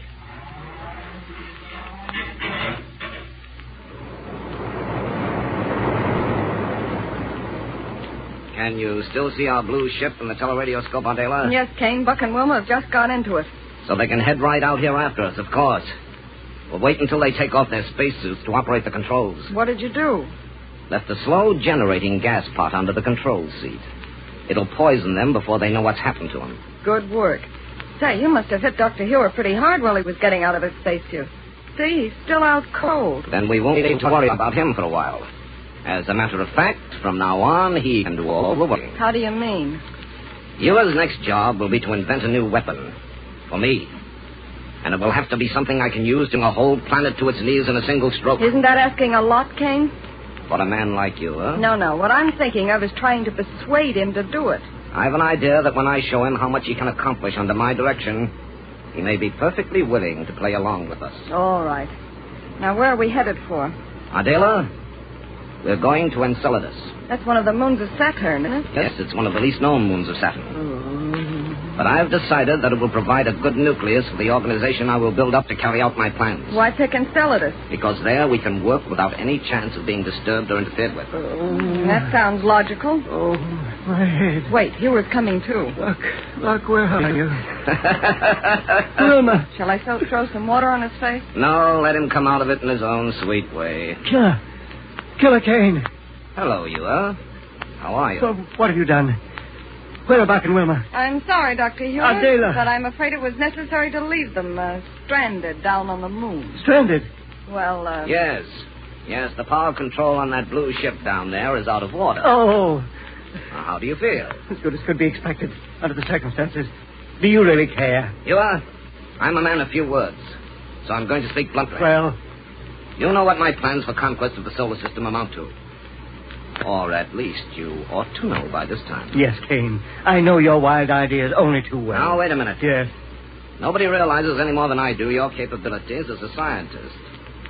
In short, with your cooperation, the conquest I desire will be easy. And if you seriously stop to think about it, You realize that working with me will not only give you more wealth than you've ever dreamed of, but a chance to make scientific progress such as you've never had before. The whole solar system will be your laboratory. You will be the greatest scientist who ever lived. Kane, I'm not the least bit interested in what you're saying. Huh? Nothing under heaven could ever persuade me to be a partner to your crime. You are. Either you'll come along with me, or you'll die. As Rogers and Wilma have died. What are you talking about? You heard what I said. But before you said... You only said that the ship you left them in back there on the moon was disabled. Of course, so you wouldn't feel any animosity toward me when I made my little proposition to you. Do you think I'm a fool? What good would disabling their ship do us? No, you are. Our little situation required somewhat more drastic measures. What did you do? Beneath your dear friend Buck's control seat is a small beaker of chemicals, which right now are generating a deadly gas. Oh. In other words, when he and Wilma take off their spacesuits to operate that ship, it will begin to have its effect on them. Not too quickly, either. So they'll have no warning until it's too late. Clever, huh? You're not human. Really? Thank you. Kane, you're a monster. Yes, you are. And I'll give you the same medicine if you try to cross me. Now use your head, you old fogey. You've got a decision to make. On the one hand, wealth, fame, and power. On the other, burial in outer space. Well, will you play along with me? Never. Let me hit that radio unit. Sure. I've got to warn them. Get away from the radio. Nice work with the paralysis ray, Ardela. I congratulate you. Thanks, Kane. Whether you'll admit it or not, Hewer was in a fair way of knocking you down. I wouldn't say exactly that. But the old boy does pack more of a wallet than I gave him credit for. But it's the last one he'll ever throw. But now listen. Well? I can't seem to spot it on the viewplate now. Perhaps because we're out of range. Enceladus? No, the rocket ship we left on the moon. Just before you and Hewer started to scrap, I saw it take off. Maybe your little trick hasn't worked after all. So soon? Of course not. Knowing Rogers, I know that he'd take off after us without waiting to remove his spacesuit. But he certainly wouldn't continue to fly with it on. Or Wilma either. And when they do remove them, we'll have nothing more to worry about.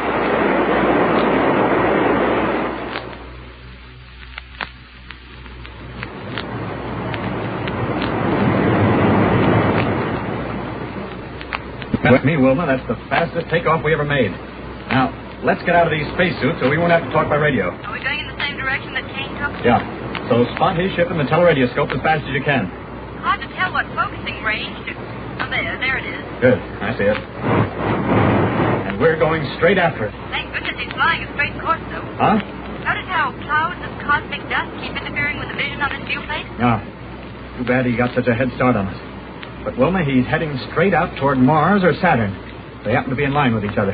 Now I can't see your ship at all. Look, if he swings around out there very much, we're going to lose him, do you know it? Well, we don't need to.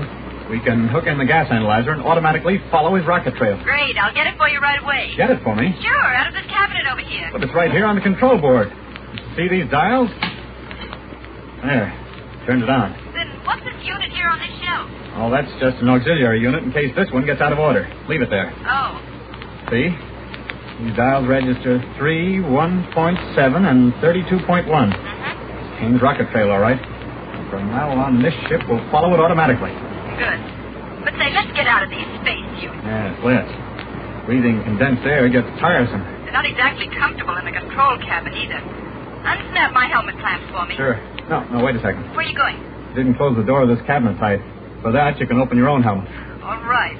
Anything to breathe pure air again. Wait, stop. Huh? Keep on that helmet. Are you trying to get me? Ouch! Told you to keep that helmet on. You see that auxiliary gas analyzer there in the cabinet? What's the matter, Buck? Cyanogen gas. Something very much like it here in this control cabin. What? According to dial 1 on this analyzer, it's slowly been getting stronger and stronger in here. Right now, there's enough to kill us instantly. Buck! More of Killer Kane's work. Somewhere in this control cabin. Here it is. See the speaker? Right at the control speaker. Yes. Pouring out a gas intended to get us the minute we took off our spacesuits. Snap your helmet clamps tight again. What are you going to do? Throw the speaker out the main metal door. While we're tearing along like this? Yes, sir. Boy, it feels Will the air in this cabin rush out when I open that door? Yes, Buck. The pressure in here is returning to normal again. Well, that helped to clear the gas out, too. Thank heaven for the auxiliary gas analyzer. Yes, it's back to normal again. Well, then we can take off these helmets safely. I'm almost afraid to. No, it's okay now. Here, I'll help you. There you are. Here goes my helmet. Now that it's all over, Buck, I feel sort of funny. Yeah, I know what you mean. If you really think about it, it was a pretty close call for us. Too close. Killer Kane and Ardela won't stop at anything. The president was right, Buck, when he said that this is the most dangerous assignment he ever gave us. And we're seeing it through. We know how far Killer Kane will go to get what he wants, so we're going to play mighty safe every step of the way. But we're not going to waste any time. We can't waste any time. Keep the power on full. Dr. Hewer is a prisoner aboard their ship, Buck, after what they tried to do to us. Don't worry, Wilma. We'll get to him. We're on a clear rocket trail that can't miss. Maybe these two ships are exactly alike, but there are a few tricks of navigation that even Killer Kane doesn't know.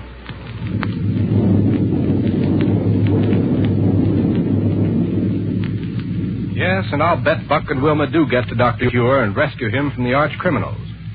But how? And I wonder what Buck meant when he said that there are a few tricks of navigation that Killer Kane doesn't know. Well, I'm afraid we'll have to wait for the next episode.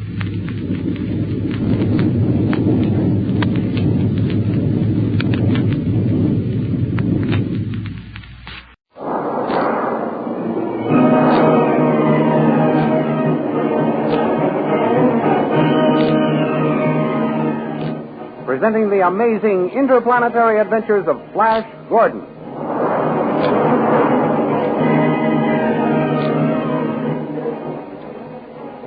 Last week, Flash Gordon, Dale Arden, and Dr. Zarkov escaped from the palace of the Witch Queen Azura and found shelter in the cottage of a herdsman. In the meantime, Saul at the palace discovered their escape and sent searching parties for them. Then he captured Khan and ordered him to become personal slave to Azura. Meanwhile, back at the herdsman's cottage, after a raid on one of the Queen's signal stations for supplies, Flash helped Dr. Zarkov construct a new invention, an electrical machine which caused the body to disappear and only a shadow to remain. Under its influence, Flash could see everything, hear everything, and speak normally, while only his shadow could be seen. Dr. Zarkov was delighted and declared Flash Gordon would become the Avenging Shadow. These thrilling adventures come to you as they are pictured each Sunday in the big full-page Comic Weekly, the world's greatest pictorial supplement of humor and adventure. The full-page Comic Weekly, each page printed in full colors, is distributed everywhere as an integral part of your Hearst Sunday newspaper.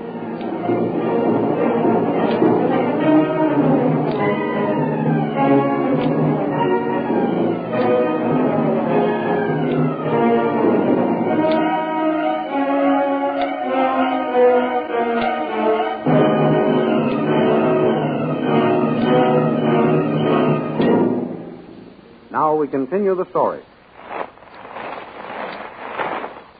In the blue spark between the two huge electrodes is the shadow of Flash Gordon. Dr. Zarkov stands with his hand on the switch, controlling the electrical current. Both he and Dale Arden keep their eyes fastened on the shadow. You're sure you're all right, Flash? Why, of course I am. Don't look so startled, Dale. You'd look startled, too, if you heard a voice coming from the shadow. Dale is right, lad. It is a weird sensation, and one which the enemy will soon be given the opportunity to experience. Is Flash going to visit the Witch Queen's palace like this? He certainly is. Good. I'll make them jump through hoops when I go back, Zarkov. Especially that old wizard Tall. Don't forget how Azura drugged you, Flash. I won't. Don't worry, Dale, darling. I'll make her wish she'd never tried any of her tricks. There. That will do for a while. Why, Dr. Zarkov, you turned off the current, and still we can't see Flash. No. You will not until the charge wears off.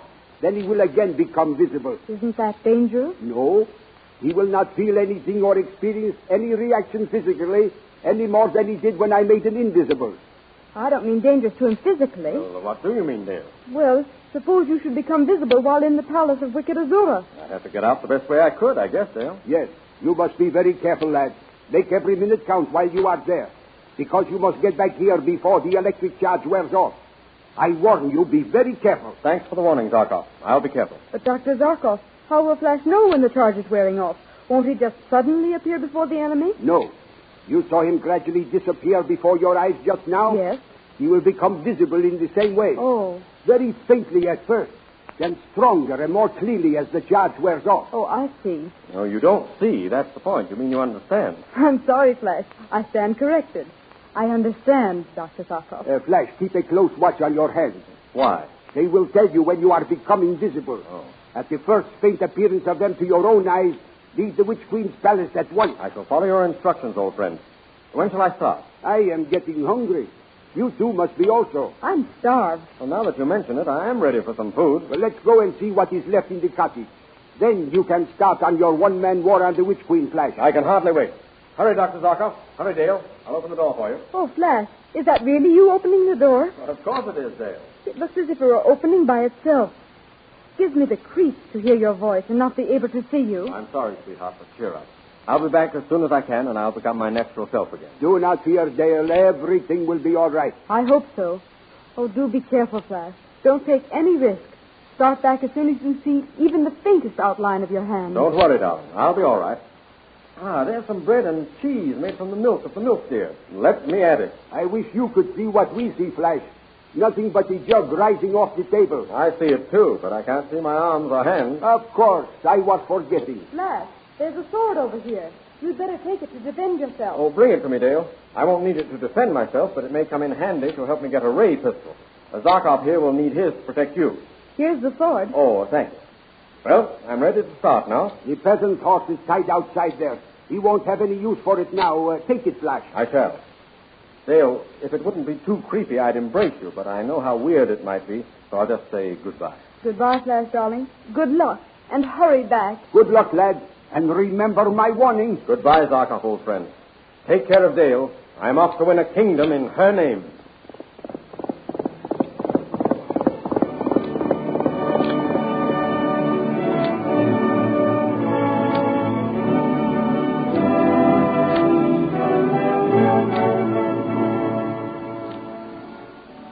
And in the meantime, back in the palace, Tal goes to see Azura.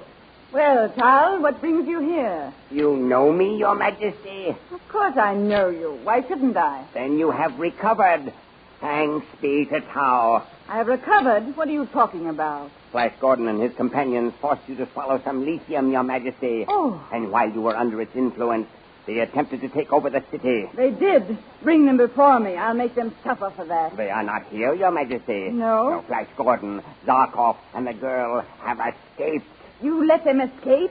I will have you punished for this, Tal. Your Majesty, have mercy. It was not my fault they escaped. Why not? I had them besieged at the back of the palace and was melting down their door with a DeSalvo ray gun when they went out the window and climbed down the stout vine to the ground. Well, couldn't you have sent a patrol to meet them at the bottom of the cliff? I did, Your Majesty. But they reached the bottom sooner than we expected. Go on. We have patrols searching every town and village, every house, Your Majesty. They cannot escape our dragnet. Very well, but if they are not found and brought back here, I will have you thrown into a dungeon. The girl is gone, eh? Aye. What am I to do for a personal servant? I have one for you, Your Majesty. One of the prisoners did not escape. His name is Khan. He says he is grateful for the opportunity to serve you. Bring him here. I would like to see him. I have already anticipated Your Majesty's wish. He is being held in the hall. Guards, bring in the prisoner. Here he is, Your Majesty. Prisoner, kneel before your queen. I salute you, most beautiful queen. So you are happy to be in my service, are you? I am grateful for the opportunity to serve you, Queen Azura. I shall be glad to have you serve me, Khan. Carl, why haven't you provided him with the uniform of my household servant? I haven't had time, Your Majesty. I shall attend to it at once. Come, prisoner. I will see that you are fitted out. Wait. Go get the uniform, Carl, then come back for Khan. I should like to get acquainted with him first. As you command, O Queen, I shall carry out your wishes. You are a powerfully built man, Khan. I am no weakling, Queen Azura. I shall feel quite safe with you to protect me. Tell me, why did you not escape with the others? They left without telling me they were going. And they deserted you, left you to your fate. They left me to you, Your Majesty. Ah, you have a tongue for pretty speeches, too. I have no such reputation, Your Majesty. If this is your first attempt, you show great promise, Khan. It will be most pleasant having you around. Would Your Majesty like something to drink? Yes, now that you mention it, I am thirsty. I should like some vodka. See if there's any in that flagon yonder. Gladly, Your Majesty. The flagon is half full, Your Majesty. Here it is. Ah. It tastes good. Let me have some. Oh, what is happening? Where am I? Who are you? It worked. I gave her the lithium. Do you not know me, Azura? No, and what did you call me? Azura, that is your name. Azura, I like that name. Listen closely, Azura. You are in great danger. A man named Tal will be here soon. He will pretend to be your friend. He will call you Queen or Your Majesty. He wants you to think you are the Queen of this land. Why should he do this? Because he wishes you to think yourself Queen and so start trouble while the King is away. The King? Who is the King? King Flash is ruler here, but he happens to be away. I am his friend and yours. Pay no attention to this man Tal, except to humor him. What is your name? My name is Khan. Here comes Tal now. Remember, humor him. I have the uniform ready, Your Majesty. Well? Will you excuse the prisoner while we put it on him, Your Majesty? Khan is no prisoner. He is my friend. Your friend, Your Majesty? Yes, see that he is treated as such. Begging your pardon, Your Majesty, but are you not hasty in accepting this man as your friend? Remember... You are overly suspicious, Charles. Say no more. Just do as I ask. Very well, Your Majesty. May I retire and leave you in the company of your friend? Most certainly. Go at once. Splendid, Azura. You carried it off well. What shall I do now? Leave everything to me.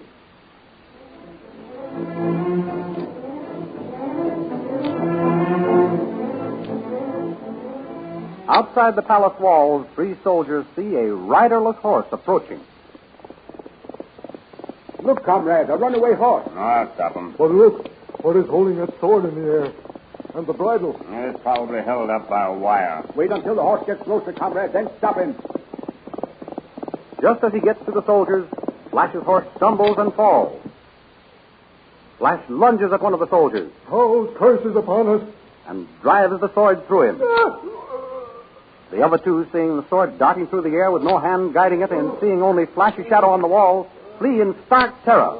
One drops his ray pistol, which Flash picks up. I've got his gun. Now for the palace.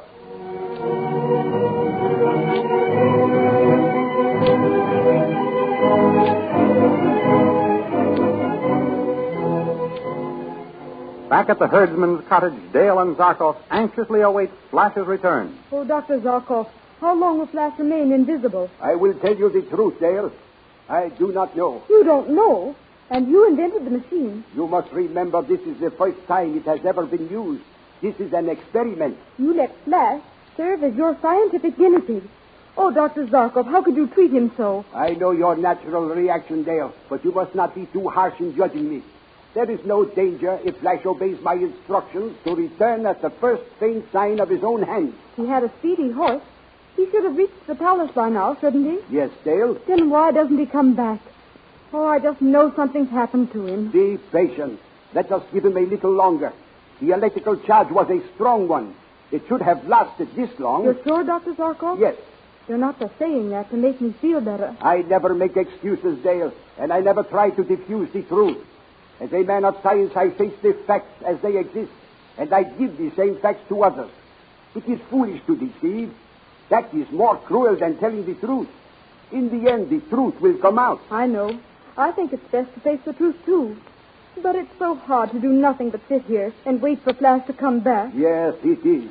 That Powell is a magician. He may be clever enough to suspect what has happened. I, too, have thought of that. If he realizes the shadow is Flash, he may shoot him or stab him in the back the way he tried to before. You have been thinking of that, too?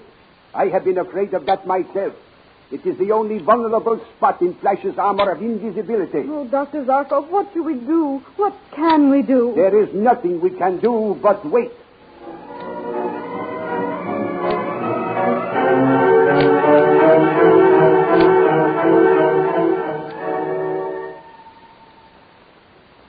In the palace halls, 2 officers stop one of the fleeing guards. Where are you running, soldier? Well, sir, I'm running for help. A shadow killed my comrade. A shadow? You're drunk. Get back on duty. I'll strip the skin from your back. Stop where you are. Don't move. There it is. The shadow. I'll blow it to pieces. I'll see. Oh. Before either officer can draw, Flash fires and kills both of them. Then, to a terror-frozen soldier, he says, "Drop that gun, fool. You can't kill me. Go and tell Azora that the avenging shadow is coming."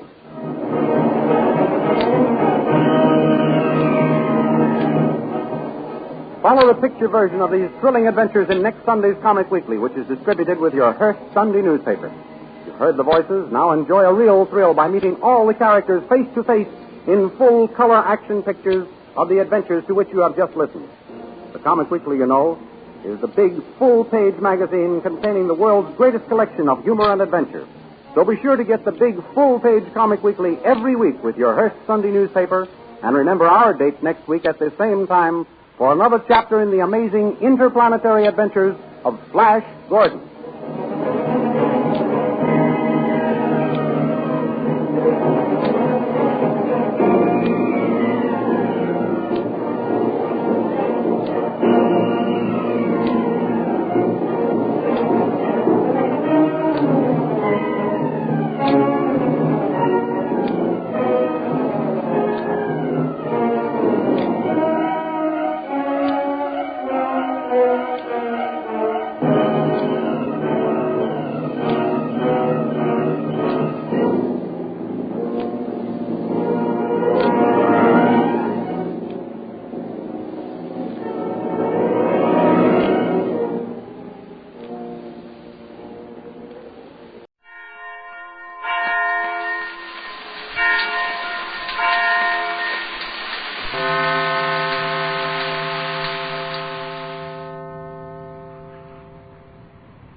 Kellogg's Pep, the super delicious cereal, presents The Adventures of Superman. Faster than a speeding bullet. More powerful than a locomotive. Able to leap tall buildings at a single bound. Look, up in the sky. It's a bird.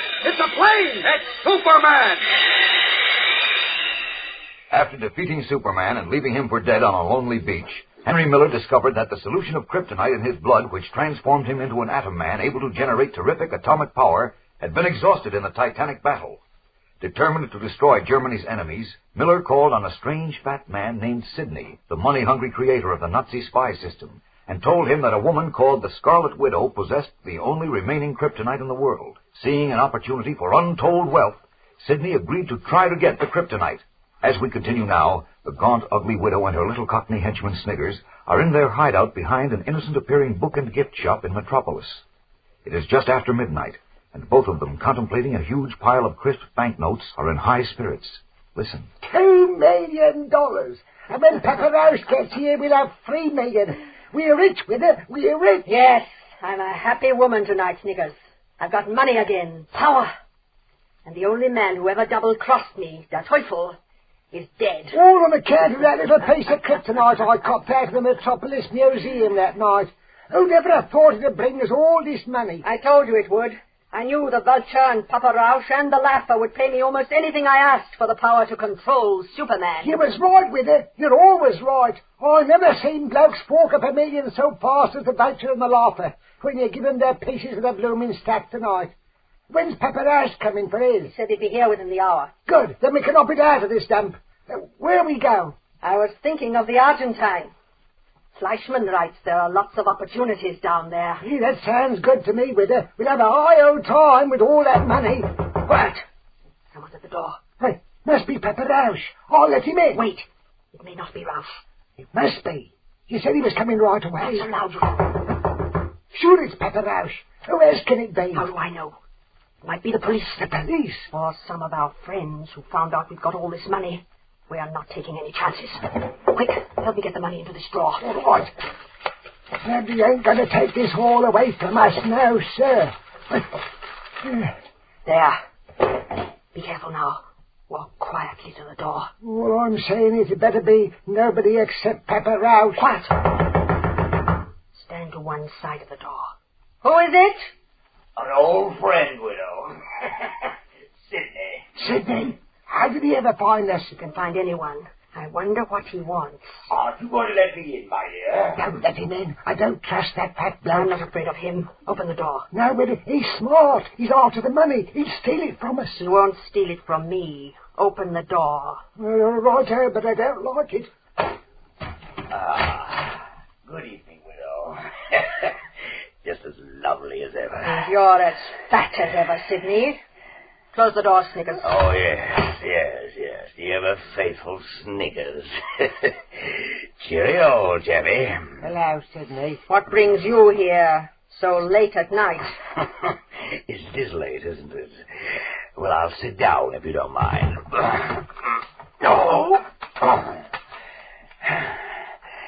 Now we get to business. What business? I'll come right to the point, my dear.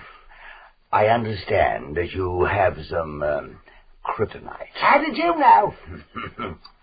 How did I know? What a silly question, Sniggers. I know everything.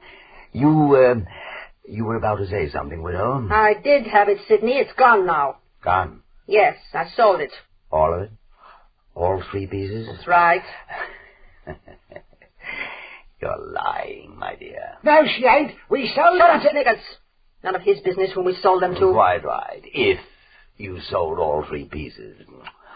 But I don't believe you did. Why? And because, as I understand it, kryptonite is Superman's mortal enemy. He's helpless in its presence. Yeah, of course you know this, or you wouldn't have stolen the fragment in the first place. Who said we stole it? Please tell this fool to be quiet. Shut up, Sniggers. Go ahead, Sidney. You knew that you could get a tremendous price for the kryptonite from Superman's enemies. If you had already disposed of all of it, as you say, you wouldn't be hiding in Metropolis with the police looking for you. I won't beat around the bush with you, Sidney. It wouldn't be healthy, my dear. I'm not afraid of you, but we've done a lot of business together, so I'll tell you the truth. I've already sold 2 of the pieces of kryptonite. The third and last piece is promised to a man who'll be here to get it and pay me for it tonight. I knew all of it wasn't gone. I want that last piece, widow. Impossible, Sidney. This man is too powerful to make an enemy of. I'm sorry. No man is powerful when he's dead. This bloke ain't dead. Hey. I realize that, but it might be easily arranged. You see? Now, look here, Sidney. I don't want to get mixed up with any of your Gestapo tactics. I played a long and dangerous game, and I've won. Now I intend to leave the country, safely, with my money. And that's right, it is. My dear widow, I assure you that if you sell the kryptonite to me, you'll be taking no chances. I'm not so sure. But if you don't, I doubt that you'll leave this country at all. What? I've told you before, Sidney, you can't scare me. I've no intention of scaring you, my dear. I only wish to point out that unless you sell me that last piece of kryptonite, the police will be informed of where you are. And if you leave here without my permission, they'll be kept informed of your movements until they catch up with you. I think you know me and my organization well enough to realize that even you can't hide from us long. I'll fix you. I wouldn't try to use that knife, Sniggers, if I were you.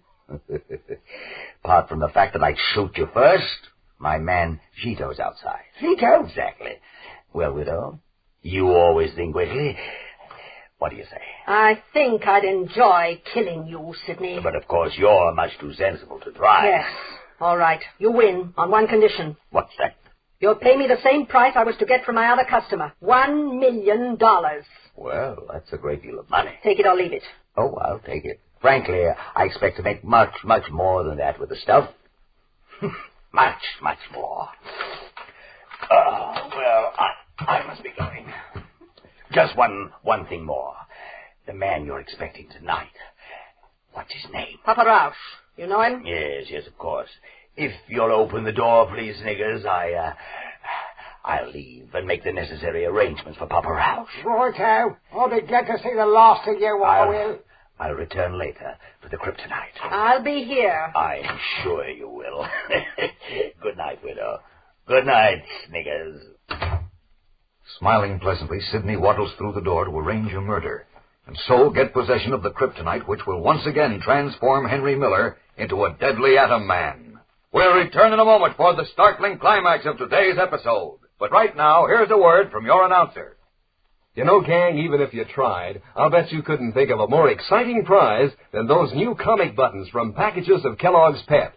Think of it, Superman and Orphan Annie and Moon Mullins, 18 different comic strip characters and all. And you can collect them easy as pie. You don't send in any money, not even a box top. Fact is, you can't buy these comic buttons anywhere. You just ask Mom to get you a good supply of that super delicious whole wheat flake cereal, Kellogg's Pep. Then look inside the package and see which prize you find. One of these keen new comic buttons or a military insignia or warplane button. It's your prize from P.E.P. Pep, made by Kellogg's of Battle Creek. Now back to the adventures of Superman.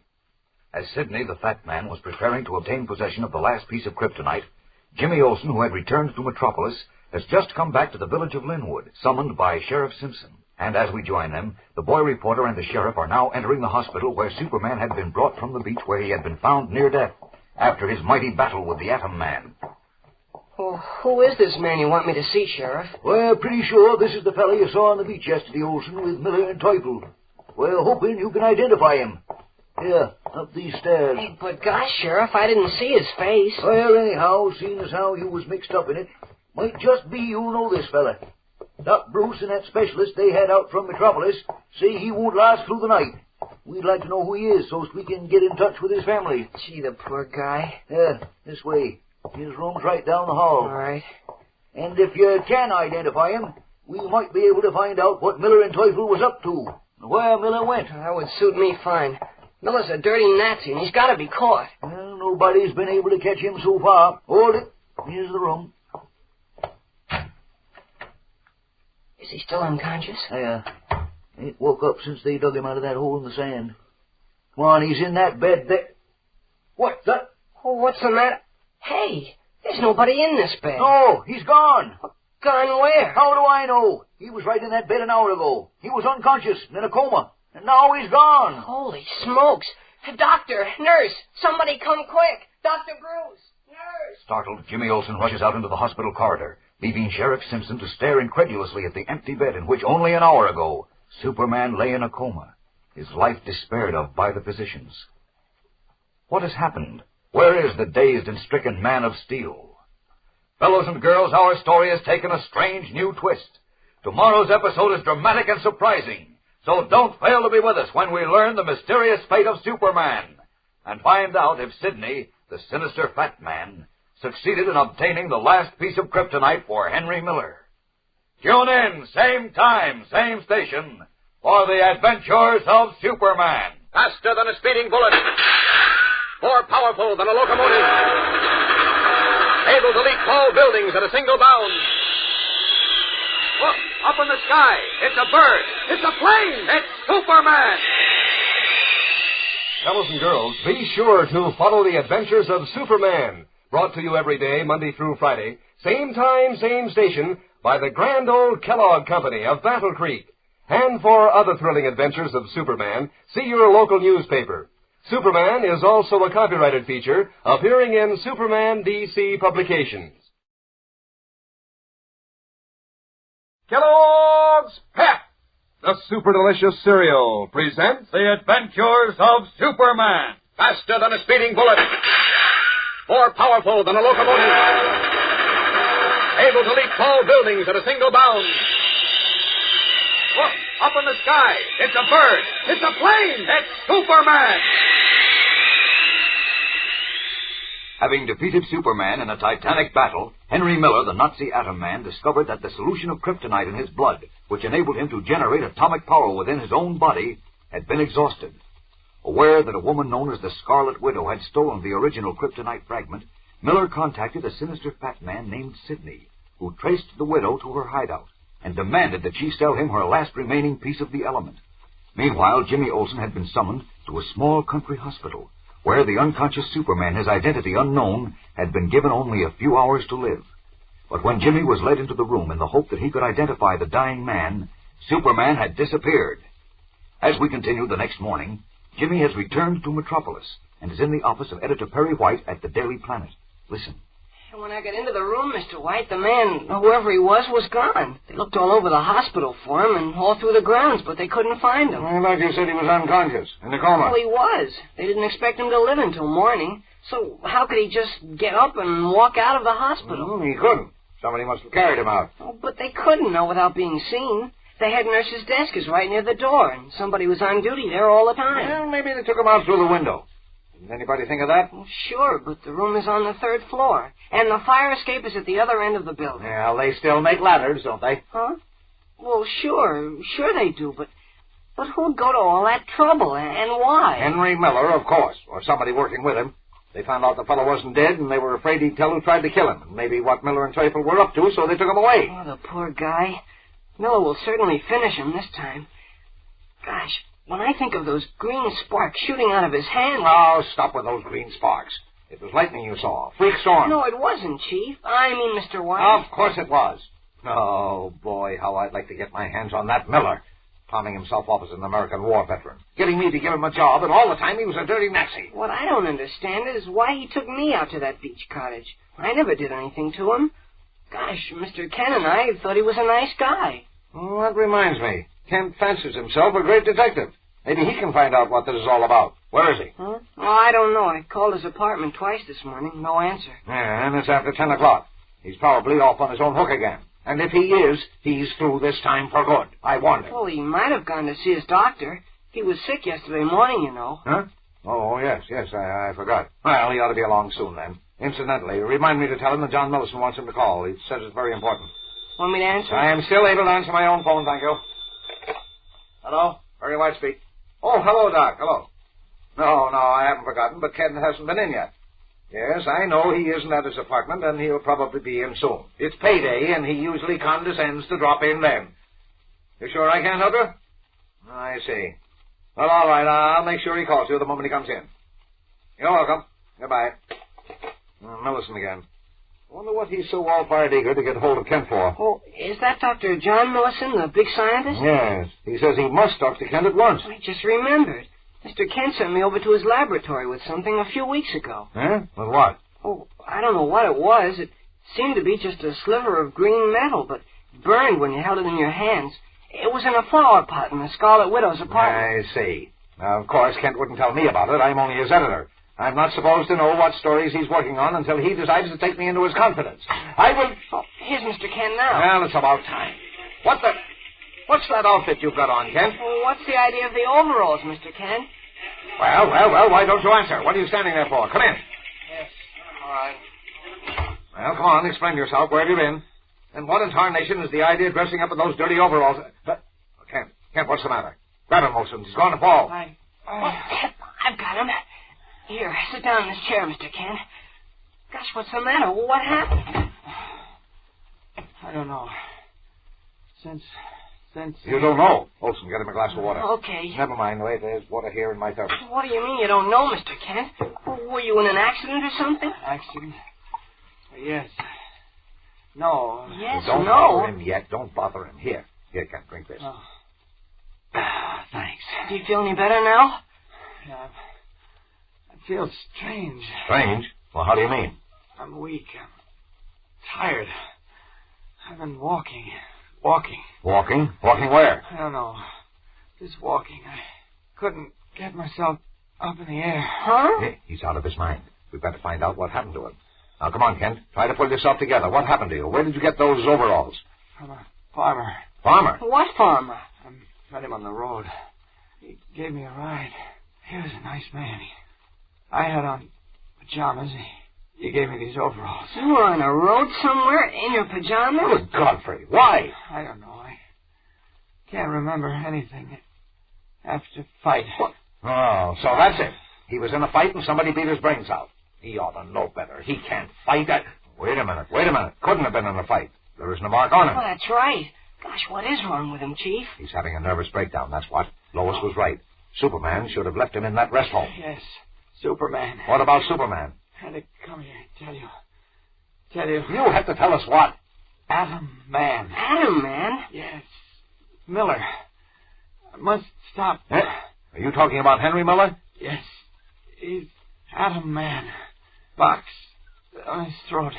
power. He's nutty as a squirrel. Olson, call up. I know what he means. He means Miller's the Atom Man. What? Now, look here, Olson. Don't you go crazy, too. That must be it.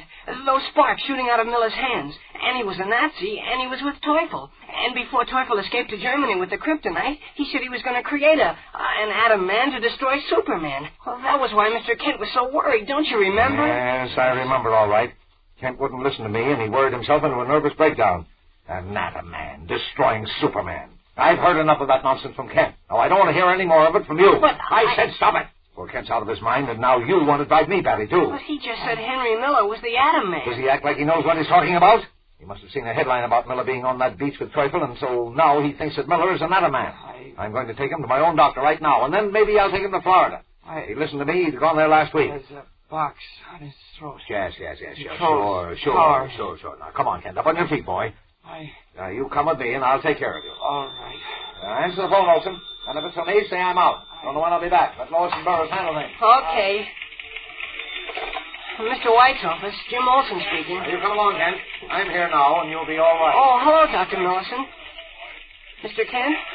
Oh, no, he was in, but he just went out again. He's sick. But he couldn't call you, Dr. Millison. Do I know how to get in touch with Superman? Are you kidding? Excuse me, of course I don't. Yes, I'll tell Mr. Kent as soon as I see him again. Okay, bye. Asking me if I can get in touch with Superman. Huh. Some people must think he works here or something. Replacing the phone, Jimmy Olsen looks anxiously after the dazed, staggering Clark Kent, who is being led away by Perry White. Why is Dr. Millison, the famous scientist who was unable to help Superman defend himself against the power of the kryptonite, now so eager to contact him? We'll return in a moment for the exciting climax of today's episode. But right now, here's a word from your announcer. You know, gang, that old phrase, as much fun as a barrel of monkeys, is kind of out of date. Nowadays, it's as much fun as a collection of comic buttons. Yes, sir, these new comic buttons that come in packages of Kellogg's Pep are a barrel of fun. There's a doggone smart looking in the first place, right on the beam. The full-color pictures of your funny sheet favorites stand out like anything against the clear white background. Then there's the kick that you get out of adding another button to your collection and swapping any duplicates with your friends. Thanks to the grand old Kellogg Company, it's easy as 1, 2, 3 to collect all 18 different buttons. All you do is to ask Mom to get you a good supply of that super delicious whole wheat flake cereal, Kellogg's Pep. That's the only way you can get these nifty comic buttons. You don't send in any money, not even a box top.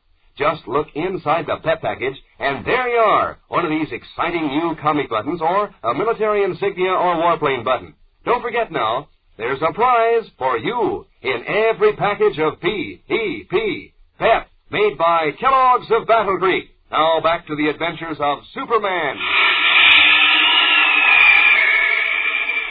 Shortly after the dazed Superman in his guise of Clark Kent was led from the Daily Planet by his anxious editor, Sidney, the sinister fat man, wedged himself into a phone booth in a drugstore and made a call. Hello, this is Sidney. Put him on the phone. Oh, this is Miller. Quiet.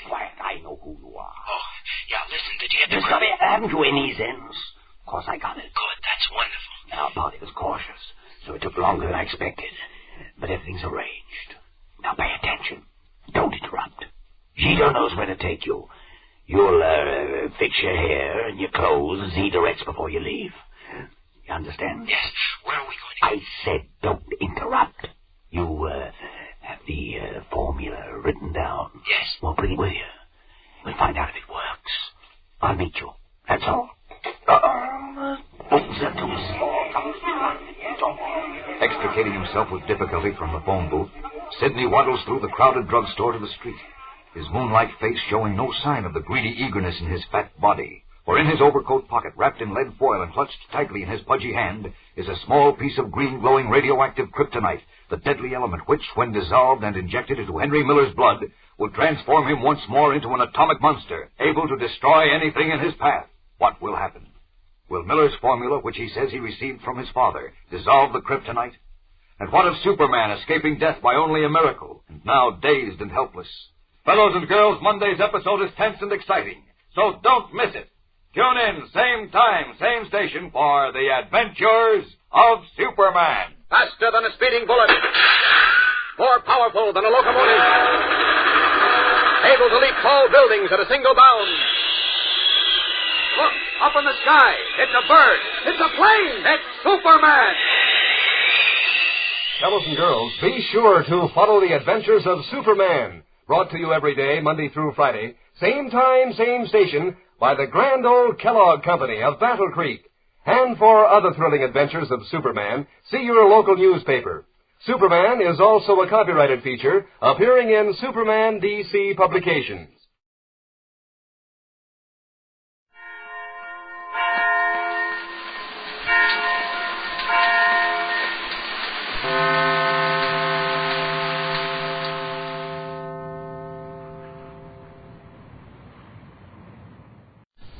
Fed up with the everyday grind? Tired out from the summer heat? Want to get away from it all? We offer you Escape. Escape, designed to free you from the four walls of today for a half hour of high adventure. You are making your painful way over the great India desert, alone and dying of thirst, while behind you, pursuing you, are the fanatical Kafirs who once bowed to you as king and now call for your life.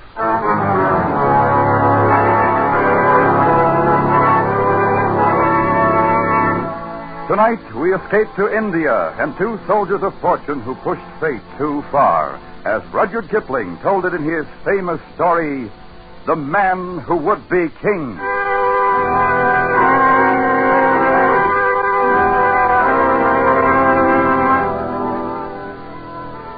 One Saturday night, it was my unpleasant duty to put the paper to bed alone. It was a pitchy black night, as stifling as a night can be in India in June. It was very still, save for the ticking of the clock above my desk, which seemed to shatter the black heat of the night as the hands crept toward 3 a.m. And then from the passage outside my door, I heard voices. Yeah, who's there? Only us. And who are you? Oh, so you don't remember us, eh? No, I can't. How about say the that, job per border, then? Job per border? Yeah, and having the authorities turn us back for impersonating newspaper men. Newspaper And men? then there was the train. Yeah, off of which you had us thrown, if I remember correct. Oh, wait. That flaming red hair. That bald head. Oh, Daniel Dravett and Peachy Carnahan. The same. Well, what do you two want this time? If it's money, I haven't got it.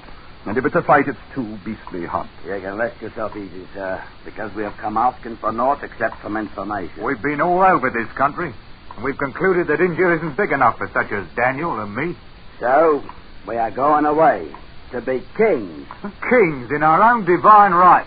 What? Aye, we shall be kings. Yeah, we've signed a solemn contract, each to help the other, and neither of us to look at liquor or women until we have become kings. I've never heard of such a fantastic idea. Now, what do you want of me? Naught but a look at such maps of Kafiristan as you might have about. Maps of Kafiristan? That's where we decided to go. Well, don't you realize that not one single Englishman has ever gone into the Kafiristan mountains and lived at out again?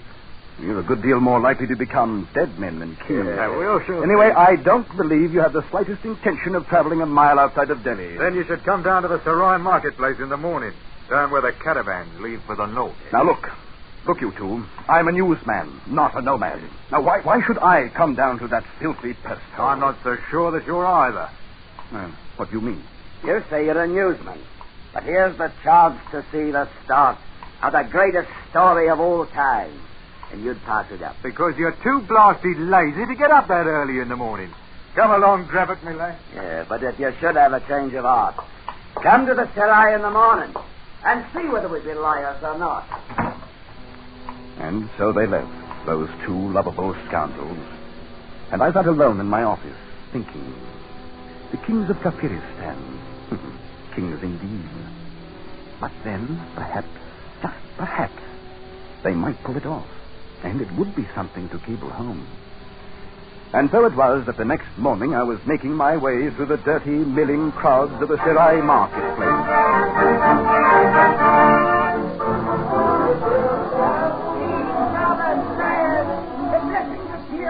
Upon all pigs, dogs, and You should not laugh at him, Sahib.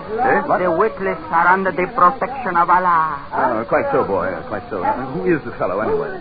A mad priest, Sahib, who has arrived only this morning from Ajmer. I see. You, Sahib, come look at my camel, loaded with toys to please the eye of an army. Yeah, now. Go about your business. I haven't any use for toys. These are wondrous toys indeed, Sahib. Fit for a king of Kafiristan. What? My good Lord. Daniel, grab it. Quiet, come along. I have 2 camels just beyond the wall here. The blessings of Pir Khan on the gracious Sahib who consents to look at the poor toys of a priest from Ajmer. Over this way. Where's Carnahan? Here we are.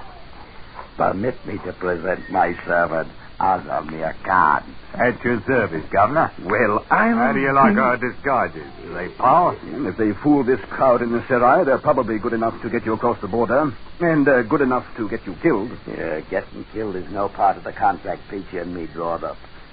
Although, perhaps killing fits in with our plans in a different sense.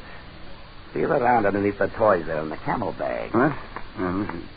My good Lord, a rifle. 20 brand new Lee Enfields, with ammunition to match. And 20 good reasons to make your death certain. Any Payson of the hill tribes would kill his own mother to get a rifle.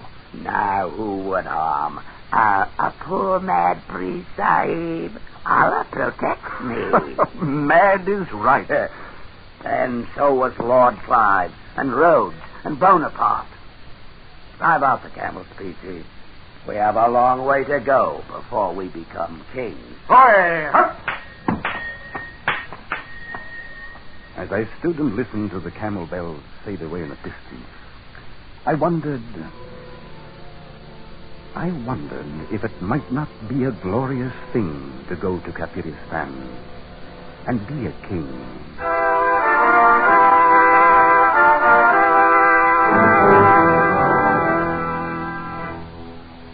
3 years pass in India, much as they pass in any other land. It grows hot, then the rains come, and then the heat again. Some colonel at a hill station puts down an uprising. A new viceroy comes out from London. The paper duly records the death of a sultan in Rajputana. And the trees in the courtyard grow a few feet taller. And finally, time in its circle turned up another night, much like the one 3 years before. Once again, I sat alone in the office, listening to the clock, and waiting for some unimportant item to come over the wire from Europe. It was long after midnight when my office door slowly opened. Well, I say, you might knock first, you know. Knock? Knock? Good Lord, man. What's wrong? You don't know who I am, do you? No, I haven't the faintest idea. Over here, you'd better sit down, old fellow. You're in a bad way. Yes, sir. Thank you. It's a whole year I've been walking. Right here in this very office we settled it. You sitting right there and giving us the maps. And you've been sitting there ever since? 3 years. No. Man couldn't change that much in 3 years. You're not Peachy Carnahan. Yes. I was the king of Kafiristan. Me and Daniel Travers. Real crown kings we was. Just as true as gospel. What in the name of heaven have they done to you, Peachy? Peachy? I knew Peachy Carnahan once. He's a king.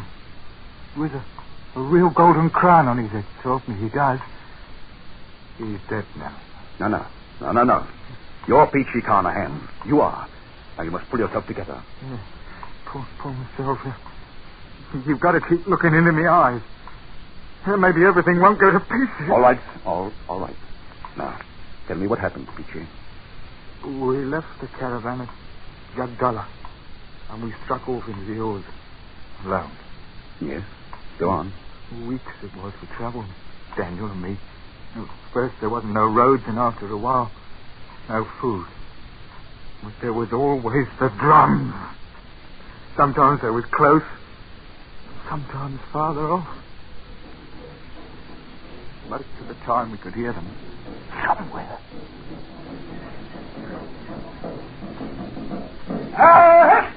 Hold on there. Here now. It's no place to be stopping. Up with you. I'm fearing it's no use, Daniel. What's got into them? Well, the poor beasts are done in and starved, same as ourselves. They'll go no further. And we'll go on without them. I've not come this far to die on the side of a mountain. Wait. Look, Daniel. Over the edge of them rocks. What? Oh, men they are. There's a score or more of them. And one goes ahead of the rest. In naught but bows and arrows. Break out a pair of the rifles, Peachy. Right you are, Daniel. It's now that we start to become kings. Here. Here you are. And some cartridges, too. Easy now, Peachy. I'll drop the straggler at the rear first. Then we'll lay a few at their feet. No harm to the one in front. We may need him. Now, got him by the lay on, Peachy. Hold it, Daniel. Look at them. Flat on the bloomin' sights. It's their leader. He's coming out alone. Well and good. We'll go part way to meet him, Peachy. But keep your rifle by. Look at him, Daniel. He's as fair as us, with yellow hair. So he is. Part of the lost tribes, these people are. Stop. I await your command, O ye who speak with the voice of thunder. By the Lord, Harry, Peachy, we're in luck. It's the old Afghan tongue he speaks. Speak up. Who are you and whence do you come? I am High Priest and the chief of the village of Bashkai. A journey of only a few heartbeats. This Bashkai, how many people? They are numbered in the thousands. There are more villages in the hills? More than a man has fingers and toes. You hear that, Peachy? Here's our kingdom made to order. And you? You're going to take us to Bashkai. Do you understand? I understand the voice of thunder that you speak. Ooh, he's a smooth one, Peachy. He knows a thing or two. What's your name? Mazur Khan Jagdarur. That's too long. Hey, we'll call him Peachy. He has the look about him of an old soldiering friend of ours. Billy Fish. So he does. We bestow a name on you. From now on, you'll be Billy Fish. And put this on your drums. Tell them 2 kings have come out of the mountaintop. 2 kings that speak in words of thunder, so the earth trembles. Tell them 2 kings have come to Kafiristan.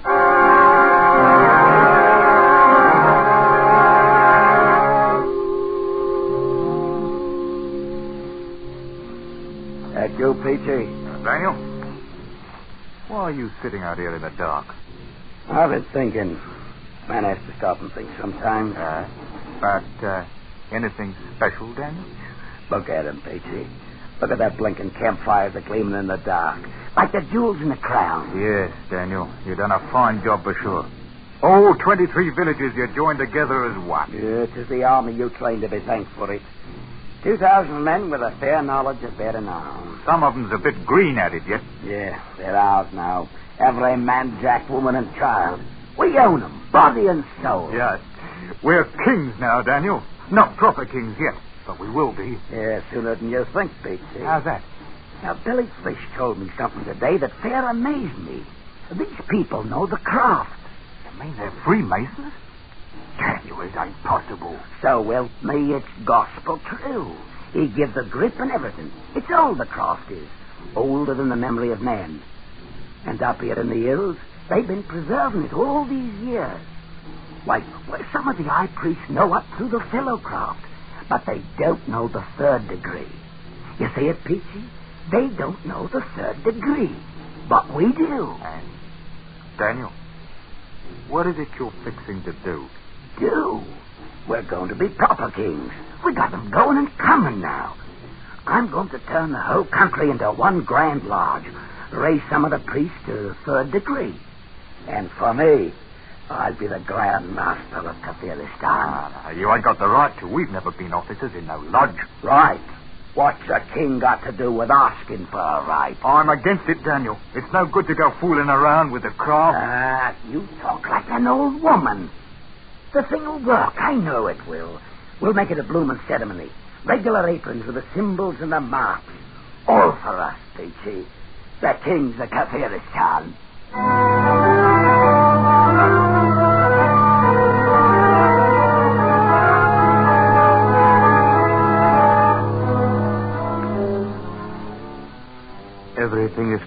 dead, master. And the priests and the people wait. Well, they haven't much longer, Billy. Yeah, now, Peachy, how do you like my apron? It's a wondrous sight for fair, Daniel. Made of white almond skin it is, and the master's mark with emerald studded. The mark?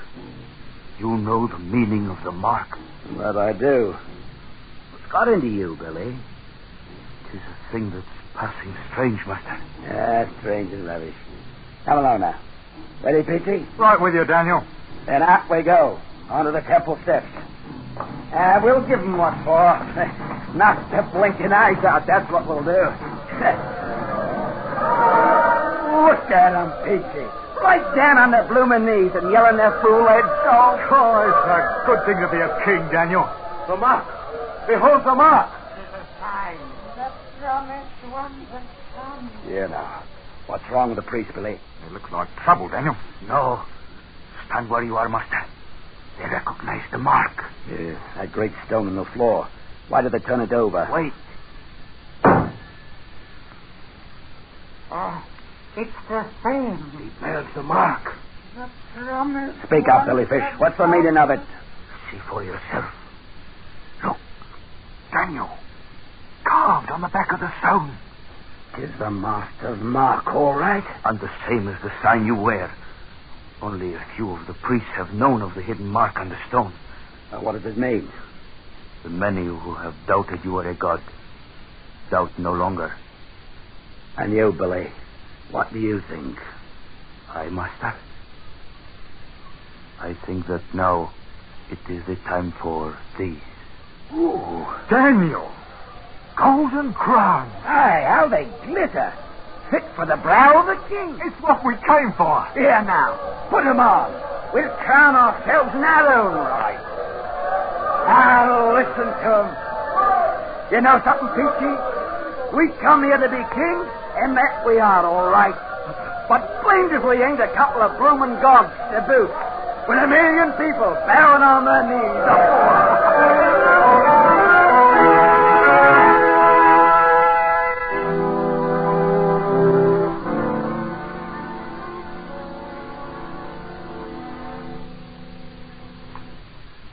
Well enough, Peachy. So it was gods you became as well as kings. But then what happened? What became of Daniel Dravit? Dravit? I knew Daniel Dravit once. He's a king now, Daniel is. Wears a golden crown. Carnane was with him. Peachy, try to pull yourself together now. Yes, I'll try. Good. Now you became kings, you and Daniel. Kings of all Kafiristan. He was a fine figure, Daniel was. With his red head wearing that golden crown. Kept himself aloof from the people, so to speak. When he walked out in front of the temple, they had to crawl on their stomachs to worship him. Yes, but what happened, man? What happened? Well, I figure mostly it was winter coming up. The winds were starting up and clouds was blowing down from the north. Oh, it could blow beastly cold, that winter wind.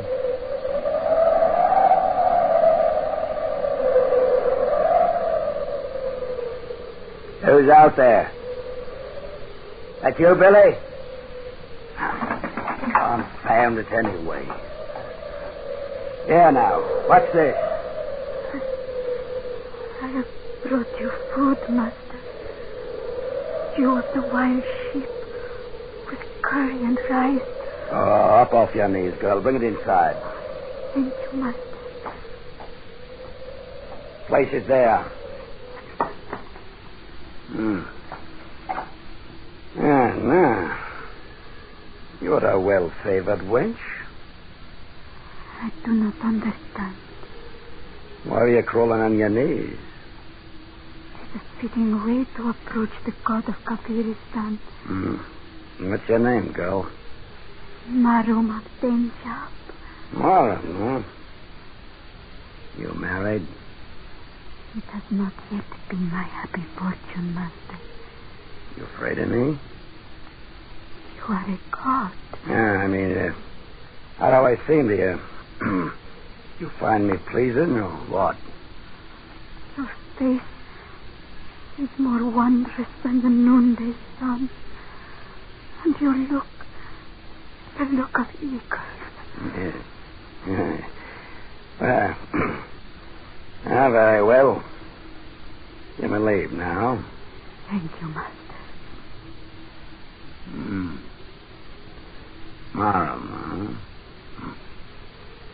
Stacey. Stacey! Oh, was you calling me, Daniel? Oh, the food's here, eh? Ah, good. Mark that window, turn. You know, winter's about due to strike and fill the passes with snow. There'll be little moving about before spring. Yeah, you're right. Stacey, I decided to take a wife. But you can't do it, Daniel. We made a contract. That was till we was kings. Well, kings we've been these many months now. It's no good. I'll tell you now. I'm against it. Against it? You was against using the cross, too, but look what it's done for us. This is different. Billy Fish will tell you no, the same as I do. Billy Fish? There. Who's the king here, him or me? My mind's made up. 3 days from now, I shall have me a wife. And you can put it on the drums and tell every blighter out there in the hills. The kingdom of Kafiristan is going to have a queen.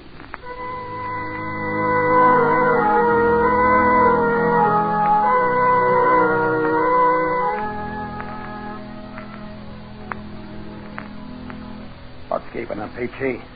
They should have brought her in half an hour ago. I don't know, Daniel. How about you, Billy Fish? You put him up to stolen oath? Deliberate like? Certain preparations must be made, Master. She's across the court with some of the priests. Maybe they're trying to buck her up a bit, Daniel. She thinks she's going to die, you know. Ah, die indeed. Why, I Master, it is against the laws of heaven for a woman to marry a god. I'm not a god, I'm a man. You know that by now, Billy. No, and I should not want to think so, Master. But either way, this can mean only trouble. I beg you to reconsider. And I beg you to keep your mouth shut, Billy. I'm through waiting. I'm going over there to talk to the Master, please. Oh, we've got to go with him, Billy. I think it's going to mean trouble, but come on. How many men can you depend on? No more than 20 with rifles. Most of my men are in Bashkai. And what shall we do? We shall have to make a run for it, I fear. We might be safe in Bashkai. Now, you're bundling fools. Bring out the girl. Huh. Well, now, that's better. Here, girl. This is no way for a bride to behave. Oh, smile now. And give us a kiss. Oh! The wench has bitten me. Blood, Master. Don't let them see the blood. Look! See the blood! It's not a god or a devil, but only a man! Yeah! What is this? Master, too late. Back, Daniel. They're coming with knives. They can't do this. I am the king. Let's run for it, Master. Come on, Daniel. Come on.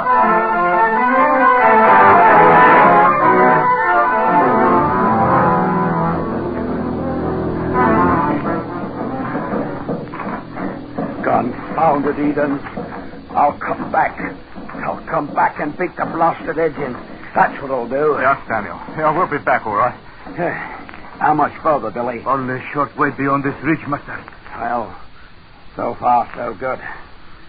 At least them bloomin' drums is soft. Well, we're at the top, Daniel. Yeah. And a right good climb it's been. Wait. Look. It seems the drums have come before us, Master. Cut off. No less than 1,000 of them. Standing there quiet like, with them wicked long knives in their hands. There'll be no getting past them, Daniel. No. We're done for. Go back, Billy Fish. Take your men away with you. Go with them, Peachy. It's me they want. I did it. Me, the king. No, Dan. I'm sticking with you. Billy Fish, you clear out. I am your friend. I stay with you. You're a good man, Billy. They're coming now, Daniel. Peachy. Forget it, Daniel. I'll forgive you. Freely, fully. Then let them come. There be one thing they can't change, Peachy. We've been kings. Kings in our own right. Kings! And all come here and down.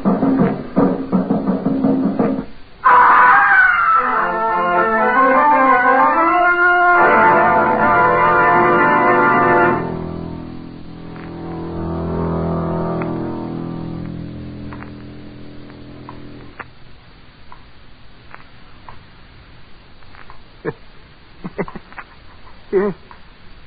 It sliced open poor Billy's fish like a blooming herring, I did. There in the snow and the rocks. Oh, good Lord, man. But you, Peachy, you got away from them. Got away from him, did I? Oh, no. They strung me out on a tree. It drove nails right through my hands. See? Look, see? But I fooled him all right. Because the morning come and I wasn't dead. And then I made him think I'd lost my senses. And they was afraid to harm me because I was protected by Allah. Cut me down then. And after a while, they let me go. You poor devil. And what happened to Daniel? Daniel? Daniel's a king. He wears a golden crown. No, now, what happened to him? He's never left me. All them long months. Walking on the road back, he kept me safe. The mountains, they danced at night, but Daniel held up his hand. Peachy came along, bent double. I never let go of Daniel's hand. He's with me now. Here in this bundle. You knew old Daniel, sir, even if it was a monarch once. Look at him now.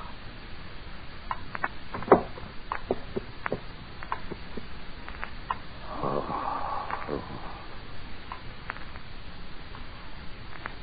Well, now you've seen that we was really kings, I'll be on my way. You'll pardon me, sir?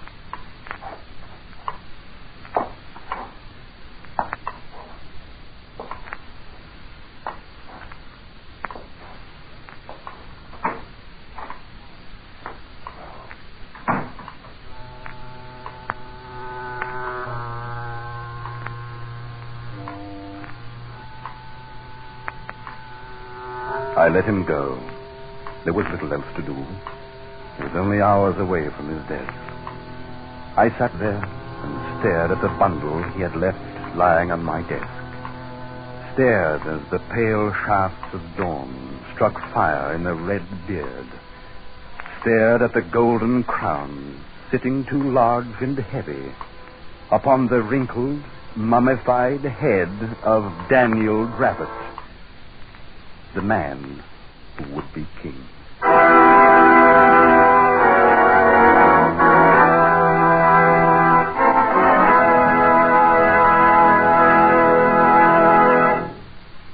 Escape is produced and directed by Norman MacDonald.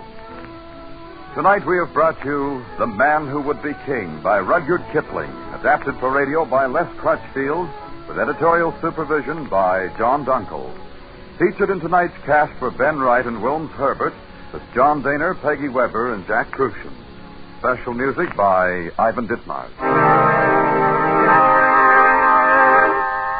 Next week, you are trapped in the dark streets of a French town with only two remaining avenues of escape.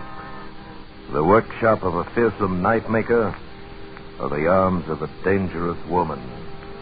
While behind you, hunting you through the dark night, swirls a mob of men, eager for your capture.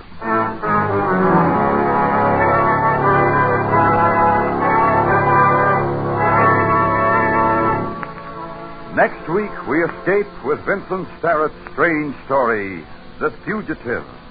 Good night, then, until this same time next week, when once again we offer you Escape.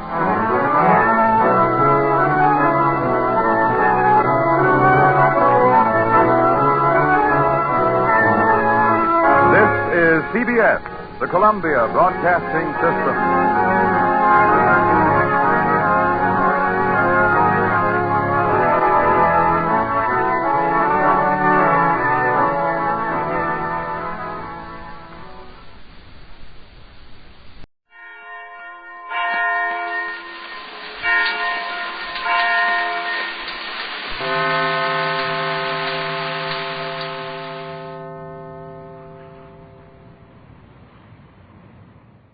Fed up with the everyday grind?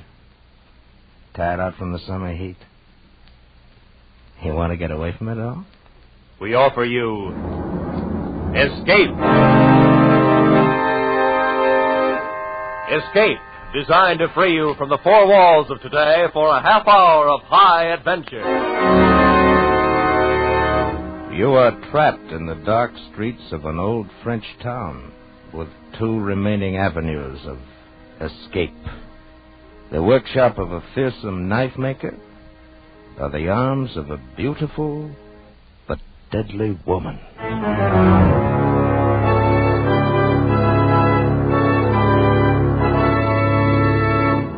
Tonight, we escape to the south of France and to the manhunt of a master criminal, as Vincent Starrett told it in his unusual story, The Fugitive.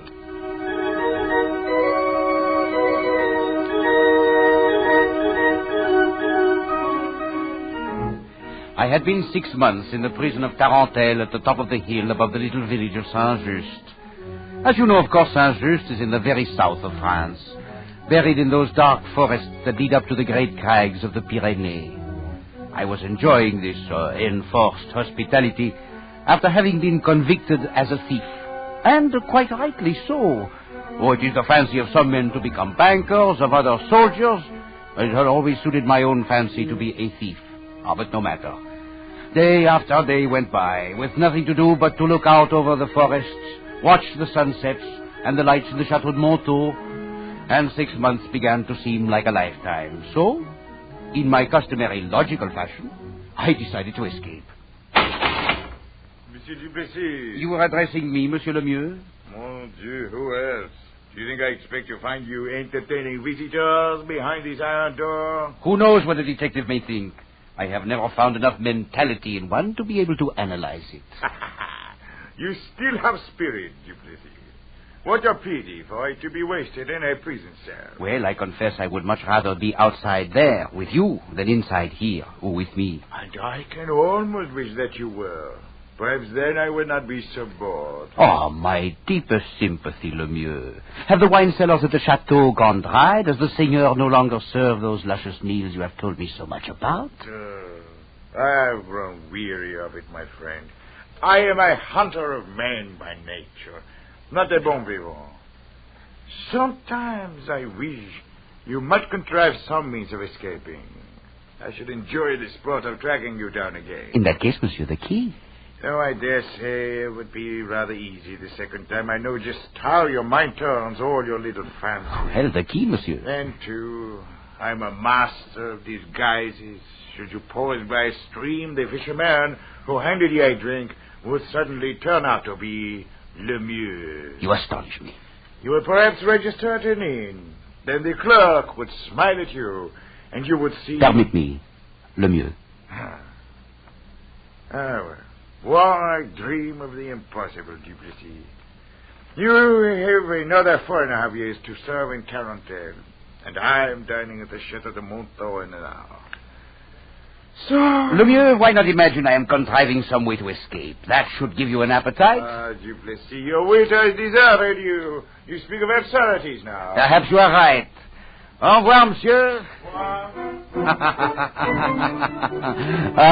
But he was cunning, this Lemieux. Sleek and pretty, like a weasel. But have you ever seen the teeth of a weasel slash the throat of a bird? I have. And I have seen Lemieux do somewhat similar things. Well, no matter. Half an hour after he had gone, when dusk was falling, I lifted 2 iron bars from the window of my cell, slid through and climbed down the wall. But it was not so simple as it sounds, you know. I had been working on it for nearly 2 months, secretly and quietly. And now I was free.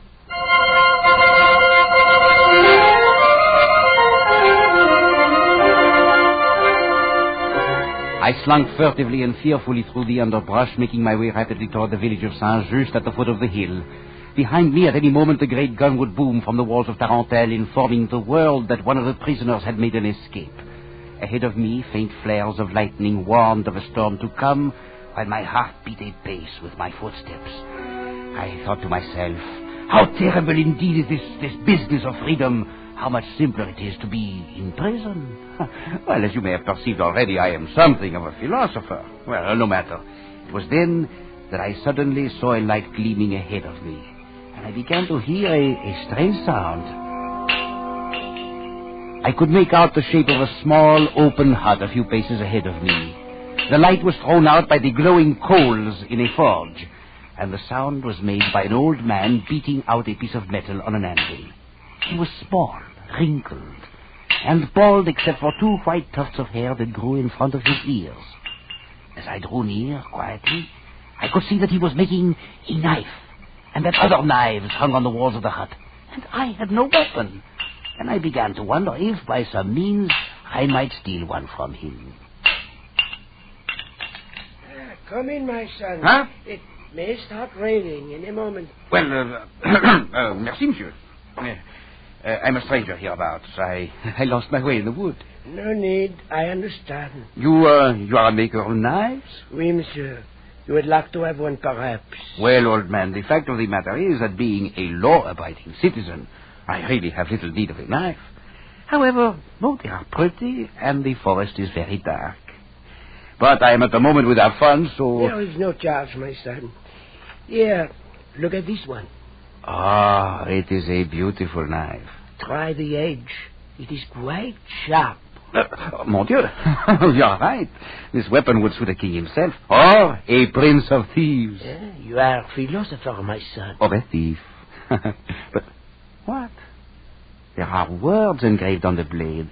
On one side, reason, and on the other, irony. Reason and irony. You're something of a philosopher yourself, old maker of knives. I use different words on different blades, but the quality is always the same. It fits well in my hand. Then take it. It is yours. With such a blade, a man could fight his way through hell itself. I should like to see the look on the face of Monsieur... wait. You are not by any chance Lemieux. Aha! The great gun in the wall of Tarentelle. Some prisoner has escaped. No, my son. I am not Lemieux. Why do you ask? I thought for a moment, but no. No, of course not. Well, I must be off, old knife maker. I have a long way to go, and it is starting to rain. My deepest gratitude for your generosity. Oh, we shall meet again, my son. Tell me then, after you have tried the blade. Of course. Adieu, monsieur. Au revoir. De Plessis.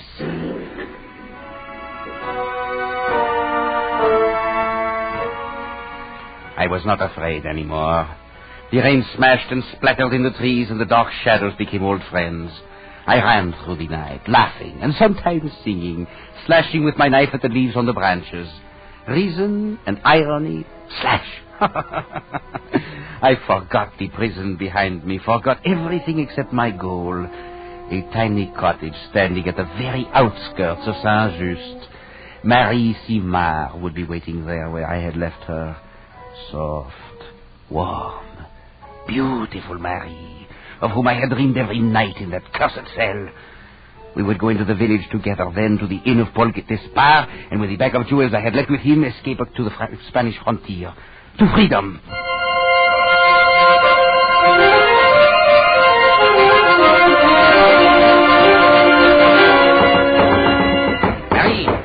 Marie! Who is it? It is I, Mathilde Duplessis.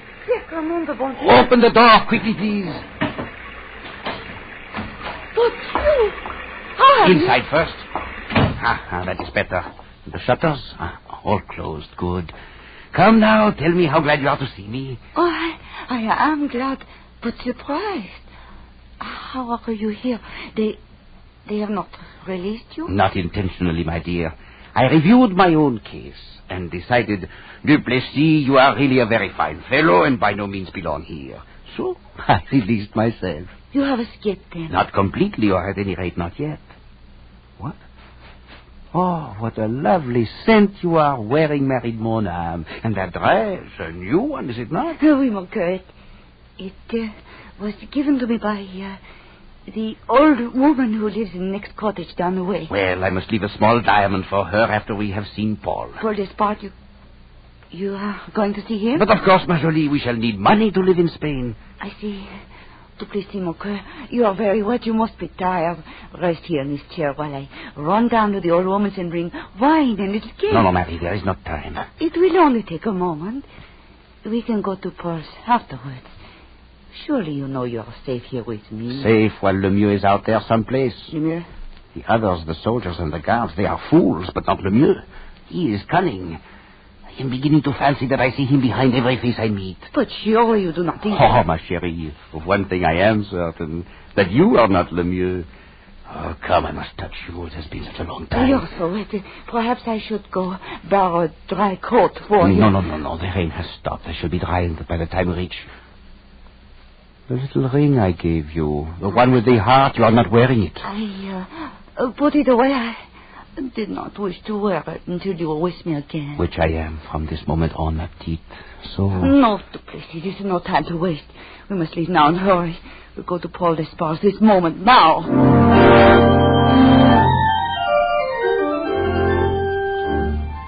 But a few paces brought us into the streets of the village of Saint-Just. We moved quickly, and I kept the collar of my coat turned high on my face. Soon we were making our way among the handful of patrons who still lingered at the tables of the inn, talking in the light of candles held in empty bottles. I kept my hand on the knife beneath my coat, but no one glanced up as we crossed to the far side of the room. There he is, at the little table in front of the office. Oui, ma jolie, so he is, and not changed a bit. Paul? Marie, what a surprise. I had no idea that you might... Duplessis. Bonne nuit, mon ami. Duplessis, what in the There is no time, Paul. Take him in the office. But of course. I have things which must be done. I shall be back very shortly, Paul. Oui, I understand. Come, Duplessis. Hurry, Marie. I shall hurry, mon cœur, never fear. There it is, locked. Well, mon ami, this is quite a surprise. I take it you are on an unofficial leave of absence. Completely so, Paul. I have a pass which is good only so long as Lemieux does not catch up with me. Lemieux? Oh, he is a clever one, all right. Indeed he is. Almost as clever as Duplessis. But no matter. You have kept the little bag of jewels safe for me? Quite safe. Très bien. They will serve me well in Spain. I hope to be across the frontier in an hour. So soon, but we have so many things to talk about. Oh, there's little chance for talk, Paul, when a man is running for his life. The jewels are here, close at hand? Nearby. Well, get them now, Paul. Well, the fact of the matter is, they are at my house on the other side of town. Oh, please. It will take only a moment, and I can send someone to... Wait. Voices outside the door. Well, I hear nothing at all. You are only imagining that... You signaled someone before we came in here. No, mon ami. No, you're mistaken. I saw you not to a man out there at one of the tables. No, you must believe me. I did not. Stay away from the door. I called you, my friend. The crowd will break down that door in a moment. You had better give up. You are a fool, Duplessis. In an hour from now, you will be back in Tarentelle where you belong. I doubt it this far. They have not yet found the back door, but either way you will not know about it. Knife. Duplessis. Come on. Away from that door. No, you cannot. Murderous beast. I will stop you. Oh, dear. A gold piece is thrown at my head. Now, where is the sport in killing a man whose only weapon is a bag of money? I am a philosopher. Bonne nuit, monsieur le gold piece.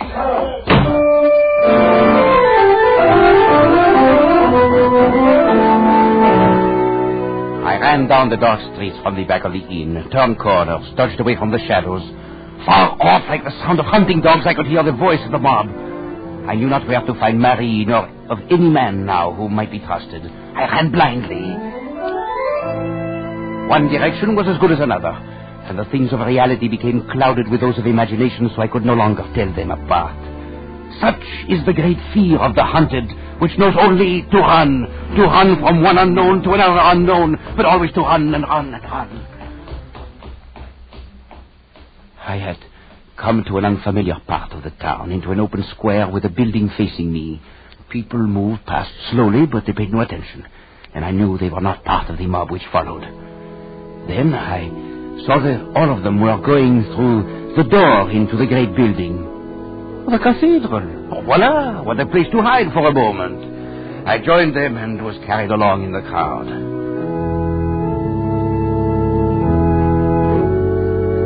I found myself near the front with people all around me. I kept my head down and crouched there, trying to stop trembling. You are out of breath, my friend. You seem frightened. Silence. Do you wish to disturb the service? Oh, never fear. It will continue regardless. Duplessis. Huh? One moment, monsieur, and I shall cut your throat. Oh, come now, put away the knife. I am your friend. I have always admired you. Who are you? Merle. I keep a little shop in the village. Perfumes, spices, flavorings, all things calculated to make life more agreeable. You are Le Mieux in disguise. Oh, ridiculous, monsieur. Le Mieux is at the Chateau de Montaut. I passed him on his way there. He thinks the mob will do his work for him. Put away the knife. You have nothing to fear from me. That may be, but I feel much better while I hold it in my hand. Cautious, Duplessis? Hardly like the great adventurer I always admired. Adventurer, eh? Oh, the very prince of thieves, the king of poets, and teacher of philosophers. Well, I am quite a fellow, all right? Indeed you are. A man who should be standing up, not hiding his face, swaggering and laughing. Merle, mon ami, you are really a fellow of discernment. Indeed you are. Monsieur, is that the knife you're holding in your hand? Oui, mon père. Knives are not permitted in here. But it is a very good knife. It has words written on the blade. No matter. Knives are not permitted, monsieur. Look, it is Duplessis. They have seen you now, my friend. You must run, but never fear. We shall meet again, I think, very soon.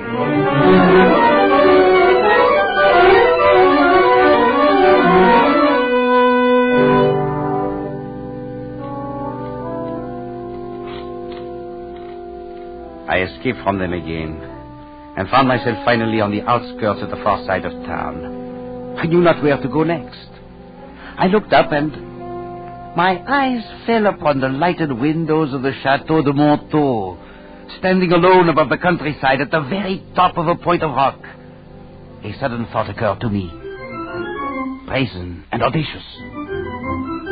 What better sanctuary than the very chateau where Le Mieux himself waited for word of my capture?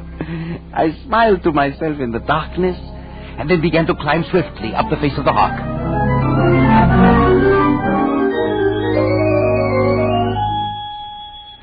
I stood at last on a tiny parapet close against the massive stone walls of the chateau, high above the countryside. Behind me were lighted windows and the sound of voices, but out there on the parapet, there was only the night and the stillness, stars, and a ghostly moon riding like a silver galleon in the black billows of the sky. Its pale light fell on the tumbled forest below me, on the tiny little village of Saint-Just, and touched faintly in the distance the far-off crags of the Pyrenees beyond the Spanish frontier.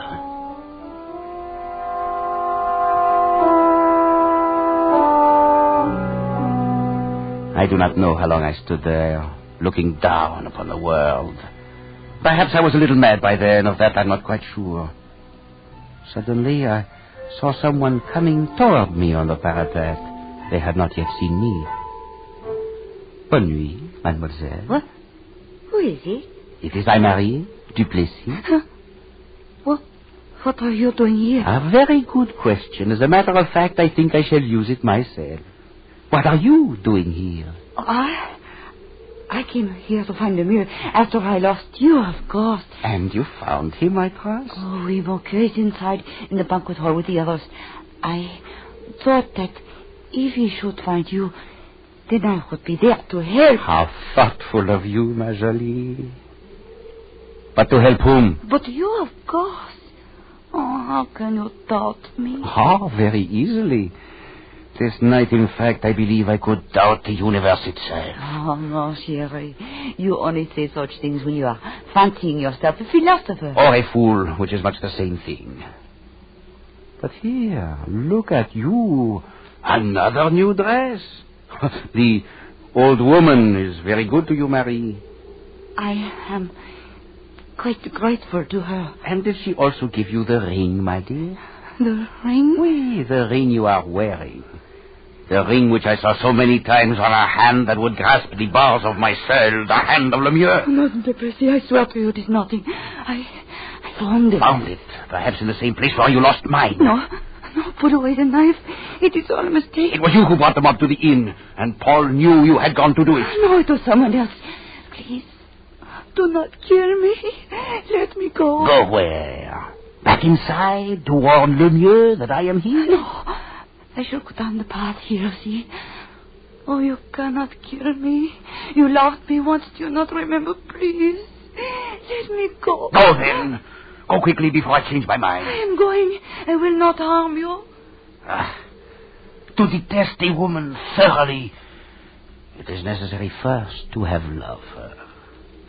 Well, I really am quite a fellow after all. A true philosopher. Indeed you are, mon ami. Huh? It is one of the things for which I have always admired you. Oh, it is you, Monsieur Merle, the seller of perfumes. Oh, must you always carry that vicious knife in your hand? It is a good knife. An old man gave it to me. And there are words on the blade. See, on one side, reason. On the other, irony. Well, we shall have little need for either once we are across the frontier in Spain. Tell me, monsieur, why do you wish to help me? Because I like you. Because you are de Plessis, whom I admire as something great as that moon that shines over us, as great as... What is it? Something glinted on your hand when you held it up there. Let me see it. Oh, it was nothing. It was only a trick of the moonlight. Let me see your hand. But I tell you that... You too. The little ring with a heart that I gave to her a long time ago. Oh, it is nothing, my friend. I found her. As she found Lemieux's. They have gone too long without knowing for certain if this is really a good knife. Oh, you cannot mean that. Oh, no, I'm your friend, du Plessis. I am going to take you to...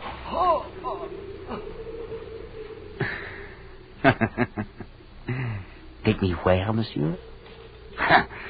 Now we shall see whether you can fly without wings.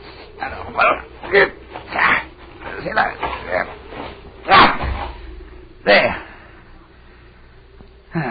Down and down and down. By heaven, it is like a scene from a play. This parapet is stage, the moon for a spotlight, and a body pirouetting through space. True enough, my son. But you should not have killed him. Huh? The weapon was made for stronger opponents. Well, old maker of knives, you said we should probably meet again. He is gone out of sight. And there are only the stars and the night and the moon. What now, du Plessis? I do not know. Spain, perhaps? Lemieux would follow. And there would be another Marie, another Paul, and another Mel, waiting in Spain to tell him where you were. Have I escaped from prison to find this? Is everything false? Is there no man left in the world who is true? I am only a knife maker. Well, it is a good knife. It worked very well. You have not yet tried it against Lemieux? No, you are right. He is inside there, in the banquet hall. It will not be an easy thing, my son. But I know not how to warn you. You must find it out for yourself. Warning? When has du Plessis ever had need of warning? Merci, Monsieur le Knife Maker, for your excellent intentions. And I shall find out for myself. Now. The stone corridors of the chateau were empty. Though as I drew nearer, I could hear the sound of voices in the great banquet hall. I made my way quietly to a low balcony overlooking the room, and soon was peering through the drawn curtains that screened off the table below. Lemieux was there, and Paul, and the singer of the chateau. Marie had come back somehow, and there were others too. Lemieux was talking. Town are beating the bushes of the forest. Du Plessis will be captured sooner or later, that I can assure you. I know the fellow. Know how his mind works. That's why I do not even bother to chase him. He will trap himself. Most certainly you are right, Monsieur Lemieux. And the sooner the better. More wine, ma chérie? Merci, cher Paul. I dare say you will rest a bit easier, Monsieur le Seigneur, once the fellow is taken. Why do you say that? Look at those paintings on the walls, ma petite. And there on the balcony behind the curtain is a Rembrandt worth at least 1 million francs. Quite a temptation for the very Prince of Thieves if he did not have something more important on his mind. You know, I thought for one moment they were going to draw back the curtains to reveal me standing there above them. But then they talked of other things and the danger passed. I looked down upon them, crouched like weasels around the table, tearing at their food with sharp little teeth.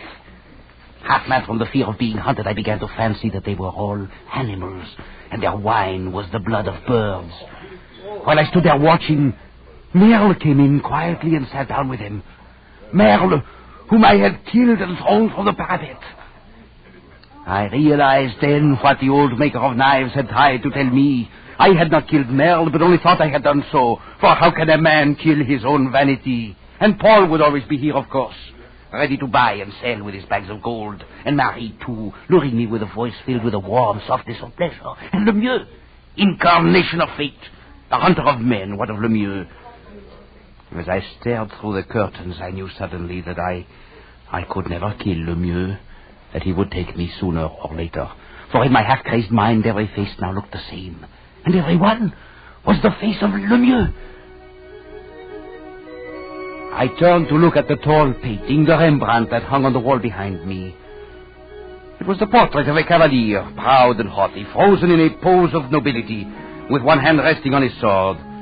Should I, an even better man, a prince of thieves and of philosophers, permit myself to be run to earth at last by a pack of dogs? Would it not be far better to give myself up at my own choice, show them at the same time their littleness, and rob them of their victory? Voila, I had decided. With the point of my knife, I cut the painting from its frame and threw it to one side. I looked at my blade, so useless now. On one side, reason. On the other, irony. And then drove it into the wood at the top of the frame. It quivered there a moment, and then was still. Carefully, I lighted the 2 tall candles on either side, then stepped up and stood in the frame with my back against the wall. I smiled a moment to myself, and then reached out my hand and took hold of the cord to draw aside the curtains.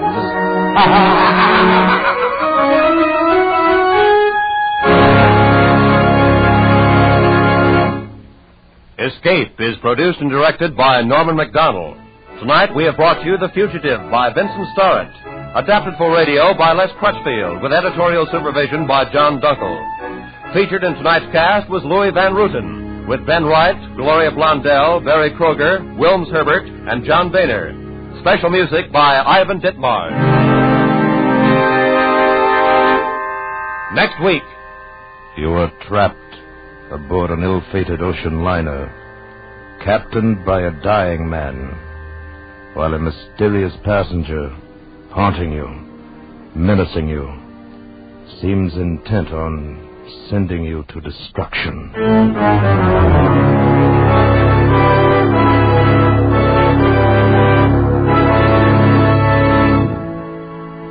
Next week, we escape with James Gould Cousins' gripping story, SS San Pedro.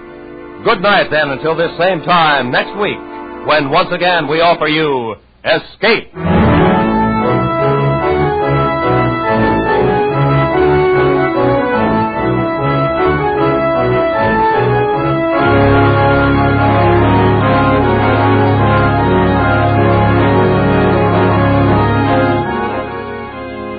Ladies and gentlemen, this coming Tuesday evening at 10 o'clock Eastern Daylight Time, CBS will bring you an hour-long variety show, Crusade for Children, with General Dwight D. Eisenhower as principal speaker.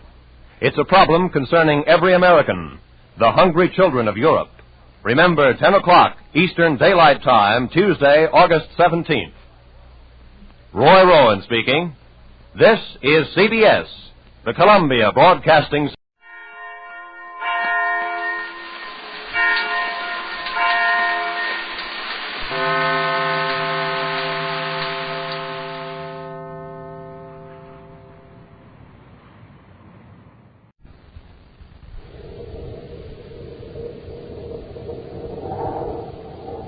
Rice Chex and Sweet Chex, the bite-sized cereals in the red and white checkerboard packages, present Space Patrol! High adventure in the wild, vast reaches of space. Missions of daring in the name of interplanetary justice. Travel into the future with Buzz Corey, Commander-in-Chief of the Space Patrol! In today's transcribed Space Patrol adventure, Buzz is trying to rescue Happy from a cavern on Neptune. As he hurries toward the cadet, a strange sound echoes in the cavern. Hap, what's that? Just one of Polidor's tricks. He's trying to scare us with sound. Corey, you're only a few yards from the cadet, and I am on another planet. But what? You'll never reach him. Commander, look out! The gate's closing! Happy! It's no use, Commander. You're both my prisoners. We'll be back in a moment with today's exciting Space Patrol adventure, The Cavern of Fear. Cadet Happy! Yeah? Cadet Happy! Yeah? Who's there? Oh, smoke and rockets. It's a walking, talking totem pole. Nope, no totem pole. Me, wearing all three of my Man from Mars totem heads. Stacked one on top of the other. Space Patroller with all these totem heads, you look about 8 feet tall. And I could see you, and you couldn't see me. That's magic forward vision. And every totem head has it. A special secret vision place that lets you see out, but nobody see in. Say, gang, have you got any of these king totem heads yet? They're more than 12 inches high from head to shoulders. Your identity is a complete secret. And those neat colors, red and yellow, green and black. A weird face in front with fang teeth, flop ears, and a beak-like nose. Got a fantastic face in back, too. Put it on, and you're coming and going at the same time. Remember, with your totem head, you can see out, but nobody else can see in. That's magic forward vision. Man, oh, man, it's terrific.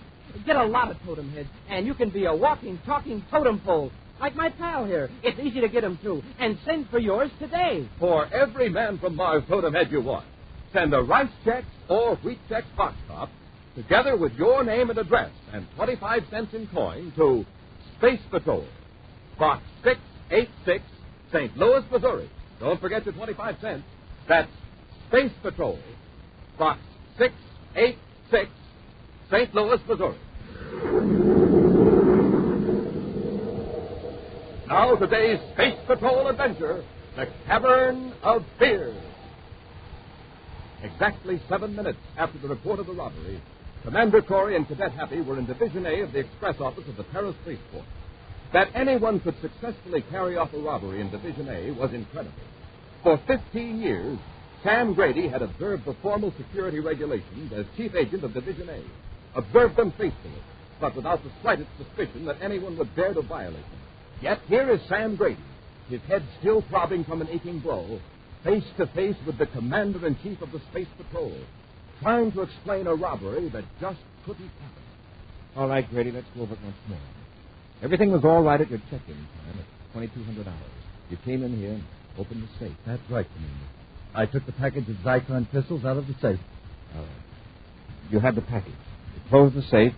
You checked the code book. I started out of this room to give the package to Lieutenant Briggs. As I got to the door, I heard this voice. A voice here in the room? Yes, it was a big boom voice. What did the voice say? Do you recall? Well, this doesn't make sense, but I thought it said, "Have you forgotten something?" It was a thought that might have been in my own mind at the time. I'm very conscious of security regulations, you know, so I turned back. Did you see anyone? Not then. But as I walked back toward the safe, I was suddenly aware of a movement behind me. It seemed like there were two men in the room, and as I turned, one of them slugged me. That's all I remembered until I heard the officer in charge standing over me, shaking me. And by then, these men had disappeared with the Zyklon crystals. Yes. Well, Commander, this voice booming, it sure sounds like Polidor to me.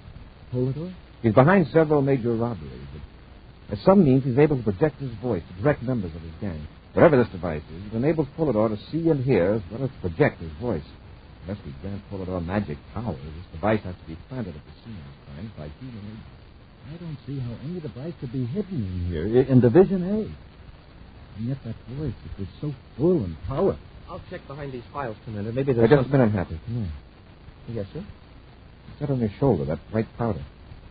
Smoking rockets, and I just had this uniform Wait, cleaned. don't brush it off. Whatever it is must have dropped in your tunic since we came in this room. Grady, I want you to come along with us to headquarters for a brainograph test. Well, sure, Commander. I'll do anything I can to cooperate. We'll get to the lab, have that powder in the uniform analyzed. Maybe it's a food or Polidor, and maybe not. We won't know until we grab it, our bait. Bait? I'll tell you about it later. Come on, let's get to headquarters. Far out in space, a private cruiser races away from the man-made planet Terra. Turning from the controls, the pilot tunes a spaceophone to a rarely used frequency, adjusts the scrambler circuit, and beams a signal into space. Vortex aboard cruiser S-713 calling Polidor. Vortex to Polidor. Vortex calling Polidor. Polidor here. Go ahead. Dicron crystals are aboard. Flashes are still on Terra as you direct. Good. The express clerk will not be blinded by us. I was due then, but was being questioned by Inspector Corey. Oh, then Grady recovered all right? Yes. Corey is going to give him a brainograph test. But don't worry. What about the detectoscope button? It's destroyed. Reduce the powder. That'll leave Corey with another mystery on his hands. Yes. Wojciech, you will proceed to Neptune as directed. Sure, Polidor. Hold the Zyklon crystals at the cavern until I contact you. Hold it or out. In Commander Corey's central office at Space Patrol headquarters, Buzz and Happy are examining the results of the brainograph test on Sam Grady, express agent of Division A.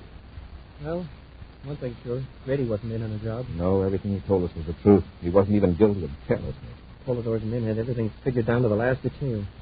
Say, Commander, what about that powder on my jacket? The lab's still working on it, but I have a preliminary report. Powder is composed of several different elements, materials that might be used in electronics equipment. Then Polidor must have had some gadget fastened to the ceiling. The gadget he projects his voice from. Mm-hmm. Also, it apparently acts as a viewscope and sound detector as well as a reproducer. It sure must be a compact device.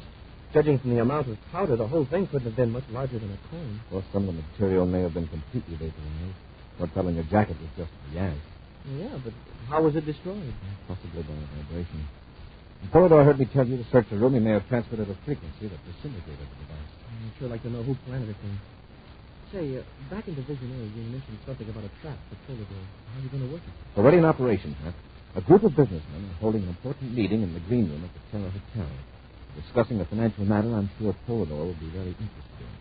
The shipment of $1 million credits to the Saturn Trust Company. The green room? But that's supposed to be spy-proof. Exactly. Behind the walls, floor, and ceiling is an electronic jamming device that would garble any recording or secret ticket. Even this gadget of Polidor's? If Polidor succeeded in planting his gadget in the green room, it would be working. Have the jamming device disconnected. Polidor will hear everything that goes on in that room. How can we be sure that he heard about the meeting? I've arranged for some carefully planted leaks. If Polidor's spy set up, he should have picked up our planted information. $1 million credit bait. That ought to lead Polidor into a trap, all right. It's nearly 1,400 hours, Hap. The meeting in the green room ought to be breaking up soon. When everyone leaves, we'll search the conference room. On the top floor of the luxurious Terra Hotel, Buzz and Happy wait unobtrusively at the end of the corridor as 10 important business leaders file out of the green room. As the group steps into an elevator, Buzz touches Happy's arm. It's clear, Hap. Come on. Commander, I think that last man saw us. I'm pretty sure he recognized you. I know he did, Hap. That was Nelson Kettering, chairman of the meeting. He's the only man in that group who knows we're setting a trap for Polidor. Go on in, Hap. Hey, this is some room. Look at the size of that conference table. I'll check this switch, and we'll search the room. Switch? Protective system was turned off during the meeting. Give Polidor an earful. Then when Kettering left, he turned it on. Oh, I get it. So Polidor couldn't hear us or see us while we're searching the room. We'll start a systematic search. We'll check every square inch of the walls and ceiling. It'd be pretty hard to conceal anything in this room. The walls are smooth and plain. Hap, look up at the ceiling. You see anything up there? No, sir. Look close. Right in the center, directly over the table. I still don't see. Oh, yeah. A small round thing. I can barely make it out. You put one of these chairs on the table, have you? You can get a closer look. Sure, sir. Here, I'll give you a boost. Something like a large button. You want me to see if I can pry it loose? Here, take this metal box. It's electronically shielded like the conference room. You get that button down, drop it in the box. Yes, sir. Now hold the box right under it so the gadget will remain in a strong shielding field. It's coming loose, Commander. I got it. Hand me the box, huh? Yes, sir. All right. Let's get back to headquarters and have the lab analyze this thing. You get to headquarters, we'll have a checkmate on everybody here at the hotel who has access to the conference room. Yeah. Might give us a lead on who planted that gadget. Help! Help! Gentlemen, can you help me? What's the trouble? It's my partner. I was sent up here to help him clean one of the rooms. There he was, lying on the floor of the janitor's supply room. I'll pull. Come on, Hap. Must have dropped a bottle of cleaning solvent. The fumes got him. Here, right in here. See, there he is. Wow. No wonder he passed out. That stuff burns my lungs. I hope we're not too late. You hold the door open. Hap, let's drag him out in the corridor where he can get some fresh air. Yes, sir. I'll take his feet, Commander. I ask you to hold that door open. Get your hands up, both of you. Uh-oh, Commander. Isn't a ray gun rather odd equipment for a janitor to carry? I cut the chatter. Hand over what you took out of the conference room. What makes you think we took anything out of the room? I watched you go in and I watched you come out. Now hand over that box. Come on, or you'll get what that guy got. All right. Here you are. It's being smart, Corey. Now don't try anything. I'm watching. Take a look in this box. Well, you found it, huh? Thanks, Corey. You saved me a lot of trouble. I just put the detectoscope button in my pocket. Wait, Blanchard. Hold the button up. Polidor. Well, Corey and the cadet. They found a button in the conference room, Polidor. Where are you now? In the janitor's supply room of the Terra Hotel. We took care of the real janitor with the ray gun and borrowed a spare uniform from his locker. Blanchard. Yes, Polidor. You're on the top floor of the Terra Hotel? Yeah. Good. I noticed a window in the rear of the room. Use the ray gun on Corey and the cadet. Then shove them out the window. A 30-story drop, Commander. And you'll be out of my life for good. We'll return to Space Patrol in just a moment. A spook from outer space. Or an Indian from a reservation on Mars. Or a mystery man from another solar system. Yes, sir, Space Patroller. You could be any one of those weird characters when you're wearing a Man from Mars totem head with Magic Forehead Vision. That's the special secret vision plate every totem head comes equipped with. So you can see out, but nobody else can see in or know who's wearing the Man from Mars totem head. And to make sure your identity is a complete secret, it's more than 12 inches high. Colors that are out of this world. Red and yellow, green and black. Remember, you see out. Nobody sees in with Magic Forehead Vision. Fantastic fun. You can have it with a Man from Mars totem head. Get one. Get as many as you like and wear them all. Stacked one on top of the other. For every totem head you want, send a rice check or wheat check box top, together with your name and address and 25 cents in coin to Space Patrol, Box 686, St. Louis, Missouri. Don't forget your 25 cents. That's Space Patrol, Box 686, St. Louis, Missouri. Offered only in the USA and may be withdrawn at any time. Now, back to our Space Patrol adventure, the Cavern of Fear. Buzz and Happy have been lured into a janitor's supply room on the top floor of the Terra Hotel by Blanchard, one of Polidor's confederates. Holding the Space Patrollers at gunpoint, Blanchard removed the detectoscope button from a shielded box, enabling Polidor in some remote and unknown place of security to see and hear everything in the room. Polidor had ordered Blanchard to use the ray gun on Buzz and Happy, and then thrust their unconscious forms through the window 30 floors above the street. All right, Corey. You heard what Polidor said. I think I'll take care of you first. You're making a mistake, Blanchard. Why should you run all the risks? Do Polidor's dirty work. Go on, Blanchard. He's just calling. Let him have it. Okay, pull it up. What's that? It's just the intercom on the wall. Blanchard, look out! I'll take that gun, Blanchard. Hey, that was a beauty, Commander. Here's Blanchard's ray gun. Now, where's that detective scope? Well, Blanchard had it in his left hand. It probably clenched in his fist. I'll get it. Too late. Nothing but fine powder. Polidor set off a disintegrator impulse when he saw his boy was in a jam. Hap, I'll answer the intercom. You check on the real janitor. I think he's starting to come around. We'll take Blanchard to headquarters. By the time Blanchard is brought into Commander Corey's office at headquarters, he has expressed himself as being willing to cooperate. He sits rubbing his bruised jaw as Buzz questions him. Okay, Blanchard. Have you ever seen this Polidor? No. I don't know of anybody who has. Can you give me the names of any of Polidor's agents? You might as well tell me now, Blanchard. We can put you under the brainograph, you know. All right, I'll tell you. I only know one of them, Pete Vorchek.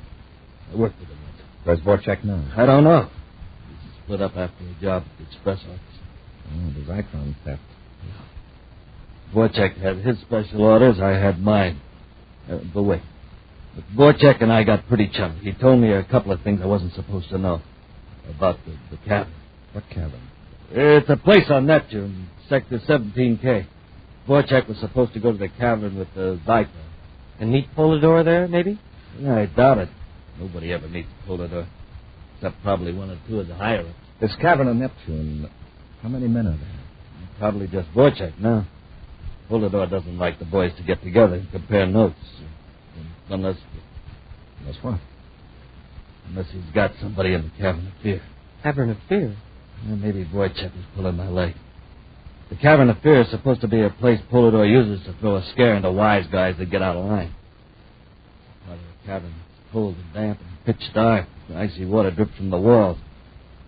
Polidor had these detector scopes hidden around, and hour after hour these horrible noises boom around in the cavern. Vorchek says he's seen some pretty brave guys go nearly out of their minds. Vorchek is there. He'll be contacted by Polidor. Blanchard, can you tell me exactly where this cavern is? If I could see a map of Neptune, I think I could. Vorchek mentioned a couple of landmarks. If we ran too close, Vorchek could see the ship and warn Polidor. Well, Commander, if one man were to be dropped off a couple miles away in a spacesuit, he might find out quite a bit. Yes, if you were discovered. Well, I think I could do a little scouting without being caught, sir. Please, sir. And I could keep in contact with you and the ship on a secret frequency. All right. But remember, you're volunteering as a scout and not as a one-man assault force. Turn Blanchard over to the guard. We'll blast off for Neptune. In a remote, mountainous region of the planet Neptune, Pete Vorchek advances the heat regulator in a sealed-off section of a system of caverns. Then goes to a spaceophone transmitter and adjusts the controls. Pete Vorchek at Neptune Station calling Polidor. Vorchek to Polidor. Polidor here. I was about to call you, Vorchek. I was beginning to think you'd forgotten about me. When do I get away from here? I've had my hands full with Commander Corey. He captured one of my men, Blanchard. Blanchard? Yes, but there is no need to worry. Blanchard knows nothing that can lead Corey to me or to you. Isn't it right? Yes. Yes, of course. Corey, however, is getting to be a problem. He discovered one of my detectoscopes. Had his hand on it for a few minutes before I was able to destroy it. We shall have to be more careful in hiding them after this. Oh, you will remain where you are until I eliminate Corey. But Polidor... It won't be very long. Let me tell you. Corey doesn't know it, but right. Far to the east, the Terra 5 circles over the mountains of Neptune. Alone in the ship, Commander Corey sets the spaceophone receiver to a secret space patrol frequency. Anxiously, Buzz waits. And then... That Happy calling Commander Corey aboard Terra 5. Corey here. Go ahead, Hap. Blanchard's tip is on the level, sir. I've located the entrance to Polidor's cavern. Any sign of life? Not yet. Except for the airlock and the cavern opening. It looks like any other mountain in this part of Neptune. Don't take any chance of being seen. I'm a good mile from the cavern, sir, hiding behind some rocks. But with these binoculars, the airlock looks only about 20 feet away. Where you stand, how close could I land the ship without tipping off Vorchek if he's in the cavern? Well, there's a ridge to the north about 2 miles from here. If you could set down behind that, you'd be okay. All right, Hap, I'll join you. Give me your exact location. As Happy crouches behind the rock, watching the cavern entrance, he's unaware of the tread of heavy space boots behind him. As Happy looks northward for a glimpse of the Terra 5, A man in a spacesuit steps up behind him with blast gun in hand. Get your hands up, cadet, and away from the spacephone control. Where did you come from? The cavern over there. You were watching the wrong entrance. You're Vorchek, then. That's right. You're waiting for Commander Corey. Suppose you picked up our secret frequency. Oh, no. Simpler than that. One of Polidor's men managed to plant a detectoscope in the Terra 5. Polidor heard the commander talking to you and tipped me off. Now get moving. Now, look, the commander will be landing in a few minutes, and if you know what's good for you... I'll take care of him later. Polidor wants me to make you comfortable in the Cavern of Fear. Now start walking. Entering the airlock, Happy is forced to walk for hundreds of yards through the winding passage of the cavern. Vorchek has opened the facepiece of Happy's spacesuit, and the cadet can smell the cold, dank air of the cavern. The rocky walls glisten with a greasy wetness in the beams of Vorchek's atomolight. Suddenly, Happy finds himself in total darkness and is aware that he is alone. Hey, Vorchek, where are you? Vorchek, what happened to the light? Hey! Smoking rockets. A wild animal. And me in the dark without a gun. Coming closer. Are you frightened, cadet? Polidor. Well, that's a relief. A relief? Well, sure. Now I know there's no wild animal in the cavern. That roar was just a sound effect, projected here the way your voice is, by your detectoscopes. Quite logical. However, you can be quite sure, can you? What do you mean? I am far away on another planet, but you can be certain just what might be in this cavern. Listen. Some animal may be creeping closer, its claws scraping the rough rocks. Sure. Let's hear some more of your sound effects, Polidor. Put on a show for me. You are brave now, but wait a few hours. The darkness will have its effect on your reason. Your senses will play tricks on you. Your imagination will get out of control. And for the first time in your life, you will know pure terror. Landing the Terra 5 and not finding Happy, Commander Corey has made his way to the cavern searching for the cadet. Cautiously, he makes his way through the winding passage with the aid of an atomolite. Occasionally, from the blackness ahead come strange sounds. Oh, shut up. Happy! Happy, where are you? Commander, I see your light. I'm back here. I'm coming, Hap. What's that? Oh, just one of Polidor's tricks. He's trying to scare us with sound. Corey, you're only a few yards from the cadet, and I am on another planet. But watch, you'll never reach him. Commander, look out! The gate's closing! Happy! It's no use, Commander. The cadet is locked behind the gate, and Vorchek will see that you don't escape. Look, Polidor, there'll be a squadron of Space Patrol ships here looking for us. Let them come. Vorchek will be gone when the Zyklons are full. And, of course, I am here in voice only. This whole section of Neptune is being watched right now. Your man Vorchek can't get through that patrol. Thank you, Commander. He can't escape in his ship, but he can in yours. Not unless I'm in it. The controls are locked, and only Happy and I can operate them. Oh, well, I don't mind losing Vorchek and the Zyklon if I can do away with you and the cadet.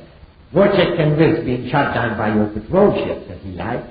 Right behind you with the blaster, Corey, so get him up. Well, Vorchek, you've been getting an earful, huh? Yes. You're going to get me out of here, Corey. Vorchek, don't be a fool. It's a trick. Maybe, Polidor. But I know where I stand with you now. Come on, Corey, let's go. Just a minute. Open the gate and let the cadet out. Let him stay in here. I can't watch both of you. You leave him here alone in this cavern? Maybe Polidor will talk to him during his final hours. Come on, Corey, let's get out of here. You go first. All right. That's the way you want it. Had enough? On your feet. Sure. Now open that gate, Vorchek. Take it easy. I was only kidding. Here's the control back at this shelf of rock.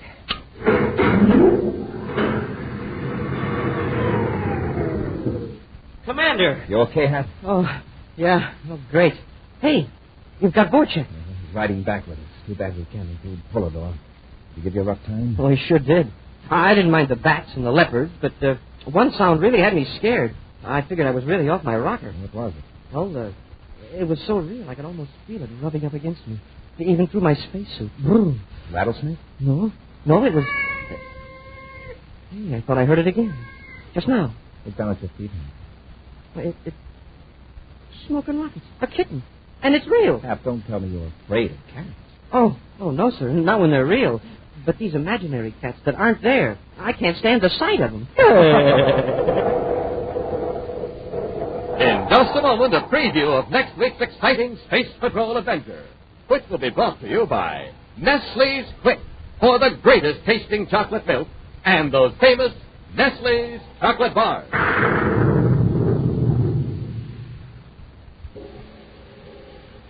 Who is the man from Mars? Who's in that weird, spooky totem head with a face in front and another in back?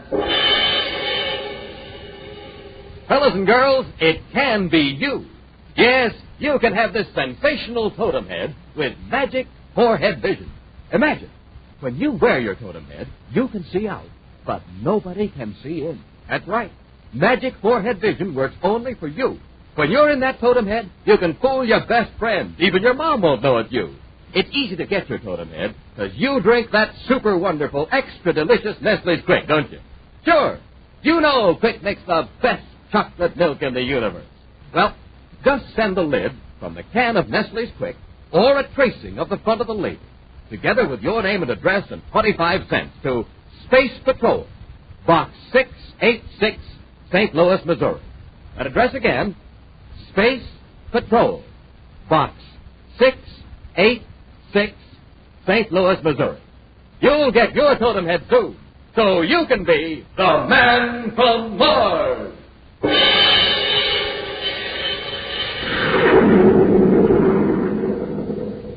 Now a preview of next week's exciting Space Patrol adventure. Buzz and Happy are aboard the Terra 5, preparing to fight off an attacking robot ship. Fire stern torpedo 1. Fire 1.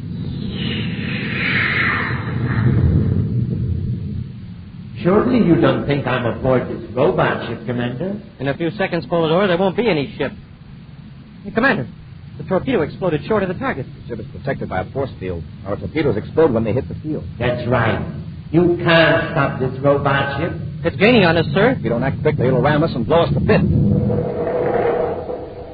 Be sure to join us next week for the thrilling story, Race Against Time. Space Patrol, created by Mike Moser, starring Ed Kemmer as Commander Corey and Lynn Osborne as Cadet Happy, was written by Lou Houston, produced and directed by Larry Robertson. Executive producer, Mike Jeffrey. Other players were Norman Jolly, Ken Mayer, and Bela Kovac. George Barclay speaking. Don't forget to tune in next Saturday and every Saturday for exciting adventure on Space Patrol! Space Patrol was brought to you today by Rice Chex and Wheat Chex, the bite-sized cereals in the red and white checkerboard packages. Be sure to see another exciting Space Patrol story on your local ABC television station. Consult your newspaper for time and channel. This program is broadcast to our armed forces overseas through the worldwide facilities of the Armed Forces Radio Service. Space Patrol came to you transcribed from Hollywood. This is ABC Radio Network.